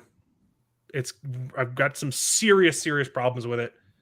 I think it's still worth watching. I don't know. I'm really enjoying it. I don't know. I think I might have if I wasn't doing this show, I seriously might have stopped after episode 3. Yeah, I don't know. I think it's interesting enough. I really liked episode 4. So I think Pedro Pascal is the only reason I'm still in. Because He's awesome. There's a He's a really really good cool. interaction towards the beginning of this episode that is he plays it so beautifully. as much of a psychopath as he is in real life, he's a fantastic author, and I can separate that actor. in my mind. Yeah. Yeah. So, wow, I think we're gonna have a short episode this week, guys. This is nice, and it's a nice tight 2 hours. I'm all right. I've got something else to get to, so I'm gonna. We ran out of things to say. Well, next week, let's commit to it, right? Are we committed? We'll talk about Knock at the Cabin. We will knock at the cabin. In the last of episode 5. Last of 5, the episode of The Last of Us, the 5th. The 5 of us. The last of. The last 5 of us episodes. Next week. See you then. Mexi never showed up. He said he might not. He was stuck in traffic traveling from something. Neither did He was Corwin. hoping he'd be on later. Yeah, Corwin said he was coming on. I was really hoping he'd back me up with this gun safety thing and put Jared in his place. That wasn't a gun safety issue. That was a different thing. I'm with you on all the gun safety stuff. You said you don't need to use the sights when you're using pistols. I said you don't use the sight as much when you're using pistols. It's shorter range, so you're not sighting like you are with rifles. You can still do a little bit of sighting, but yeah. Just give him enough rope to hang. I'll take it from Corwin. Yeah. We'll see what Corwin says. Yeah, I'm gonna go. I've been listening to a lot of audiobooks and I've been having a good time. So Yep. I used to commute to work, and so I had I would get in like 2 hours every day, and I was just speeding through books, and now I have to actually like make time for it. I realized I can listen to audiobooks while I do the dishes, and I'm like, There you That's go. why I'm having to like embrace the fact that I might just have to say I'm just gonna listen to audiobooks. I've started kind of doing it, but I wanted to get the physical books, and I wanted to. oh, there's still definitely Books, and I just a couple that I read in so person. much It's easier to just. It's so much. audio. Audiobooks are so much easier, and you can And it speed them works up for me. too. You can speed them up, and then I can read more books. Mhm. Yes. That- That's the thing. There's definitely still a place for reading physical books, and I still try and do it. And I was going to do it for Stormlight Book 4 because I've read those all physically, Mhm. the first 3, and I was That's going to cool. read. Yeah. I started reading it physically, and I was like, and I still like looked through to see all the pictures and stuff, Mhm. but I'm like, it takes me so long to read because of this dyslexia. Like if I just put on the audiobook, then I can read 3 times as many books. I feel like that's better than committing to the physical. And as much as I would love to keep doing physical, like I feel like it's my duty to read more books. Yeah. I feel like that's worth more to be able to get Yeah. to all of these ones that I wanted to get to for so long than Yeah. to sit down and sound out each word, because that's what I have to do. I Mhm. read so slowly. See, and that's a much like more valid excuse than for me, because for me it's just I don't want to like take the time to sit down and set aside something that I can't be doing anything else but reading. But also, you can put it on when you're driving. Yeah, I love putting it on when I'm driving. I love Audiobooks doing are dishes, the doing best. chores, whatever. I drive. I a side job that I have is I deliver papers late at night, and like putting on an audiobook while I'm just driving around, dropping off papers to these places. It's awesome. So great. It's opened my world Nice. to new possibilities. Mhm. Yeah, no, there are a lot of books that I probably never would have read if it hadn't been for audiobooks. So, Yep. And but physical books are still great. We just still gotta buy them because my wife is such a fast reader. She prefers physical because she can get through it faster reading, which blows my mind. She can read faster physically than an audiobook. I don't know if I'm able to read faster than, but I'm probably closer to that where it's like I can blow through it really quickly. Absolutely. But it's just taking the time to sit aside and do that when I could just be listening while I'm driving. Yeah. It's so much easier. Yeah. Or you can play some Hogwarts Legacy. There you go. I might play. I'm so tempted to do it. It's fun. It looks really good. It's really good. Okay, well, we'll see you guys next week when we talk about. Well, I already did this. You guys have anything to plug? David's got a YouTube site. Yep. He does YouTube games. channel. Come check it out if you like board games or even Helping if you don't. yourself. Thanks for tuning in. I love doing this show. I love talking to you guys, and I think the audience is pretty fun to interact with too. Mhm. Even though our channel member Mark Clark is a sociopath who reads books wrong, I appreciate him, and he's always a treasure. So, thanks for tuning in. We'll see you guys next week. Yep. Bye. Bye.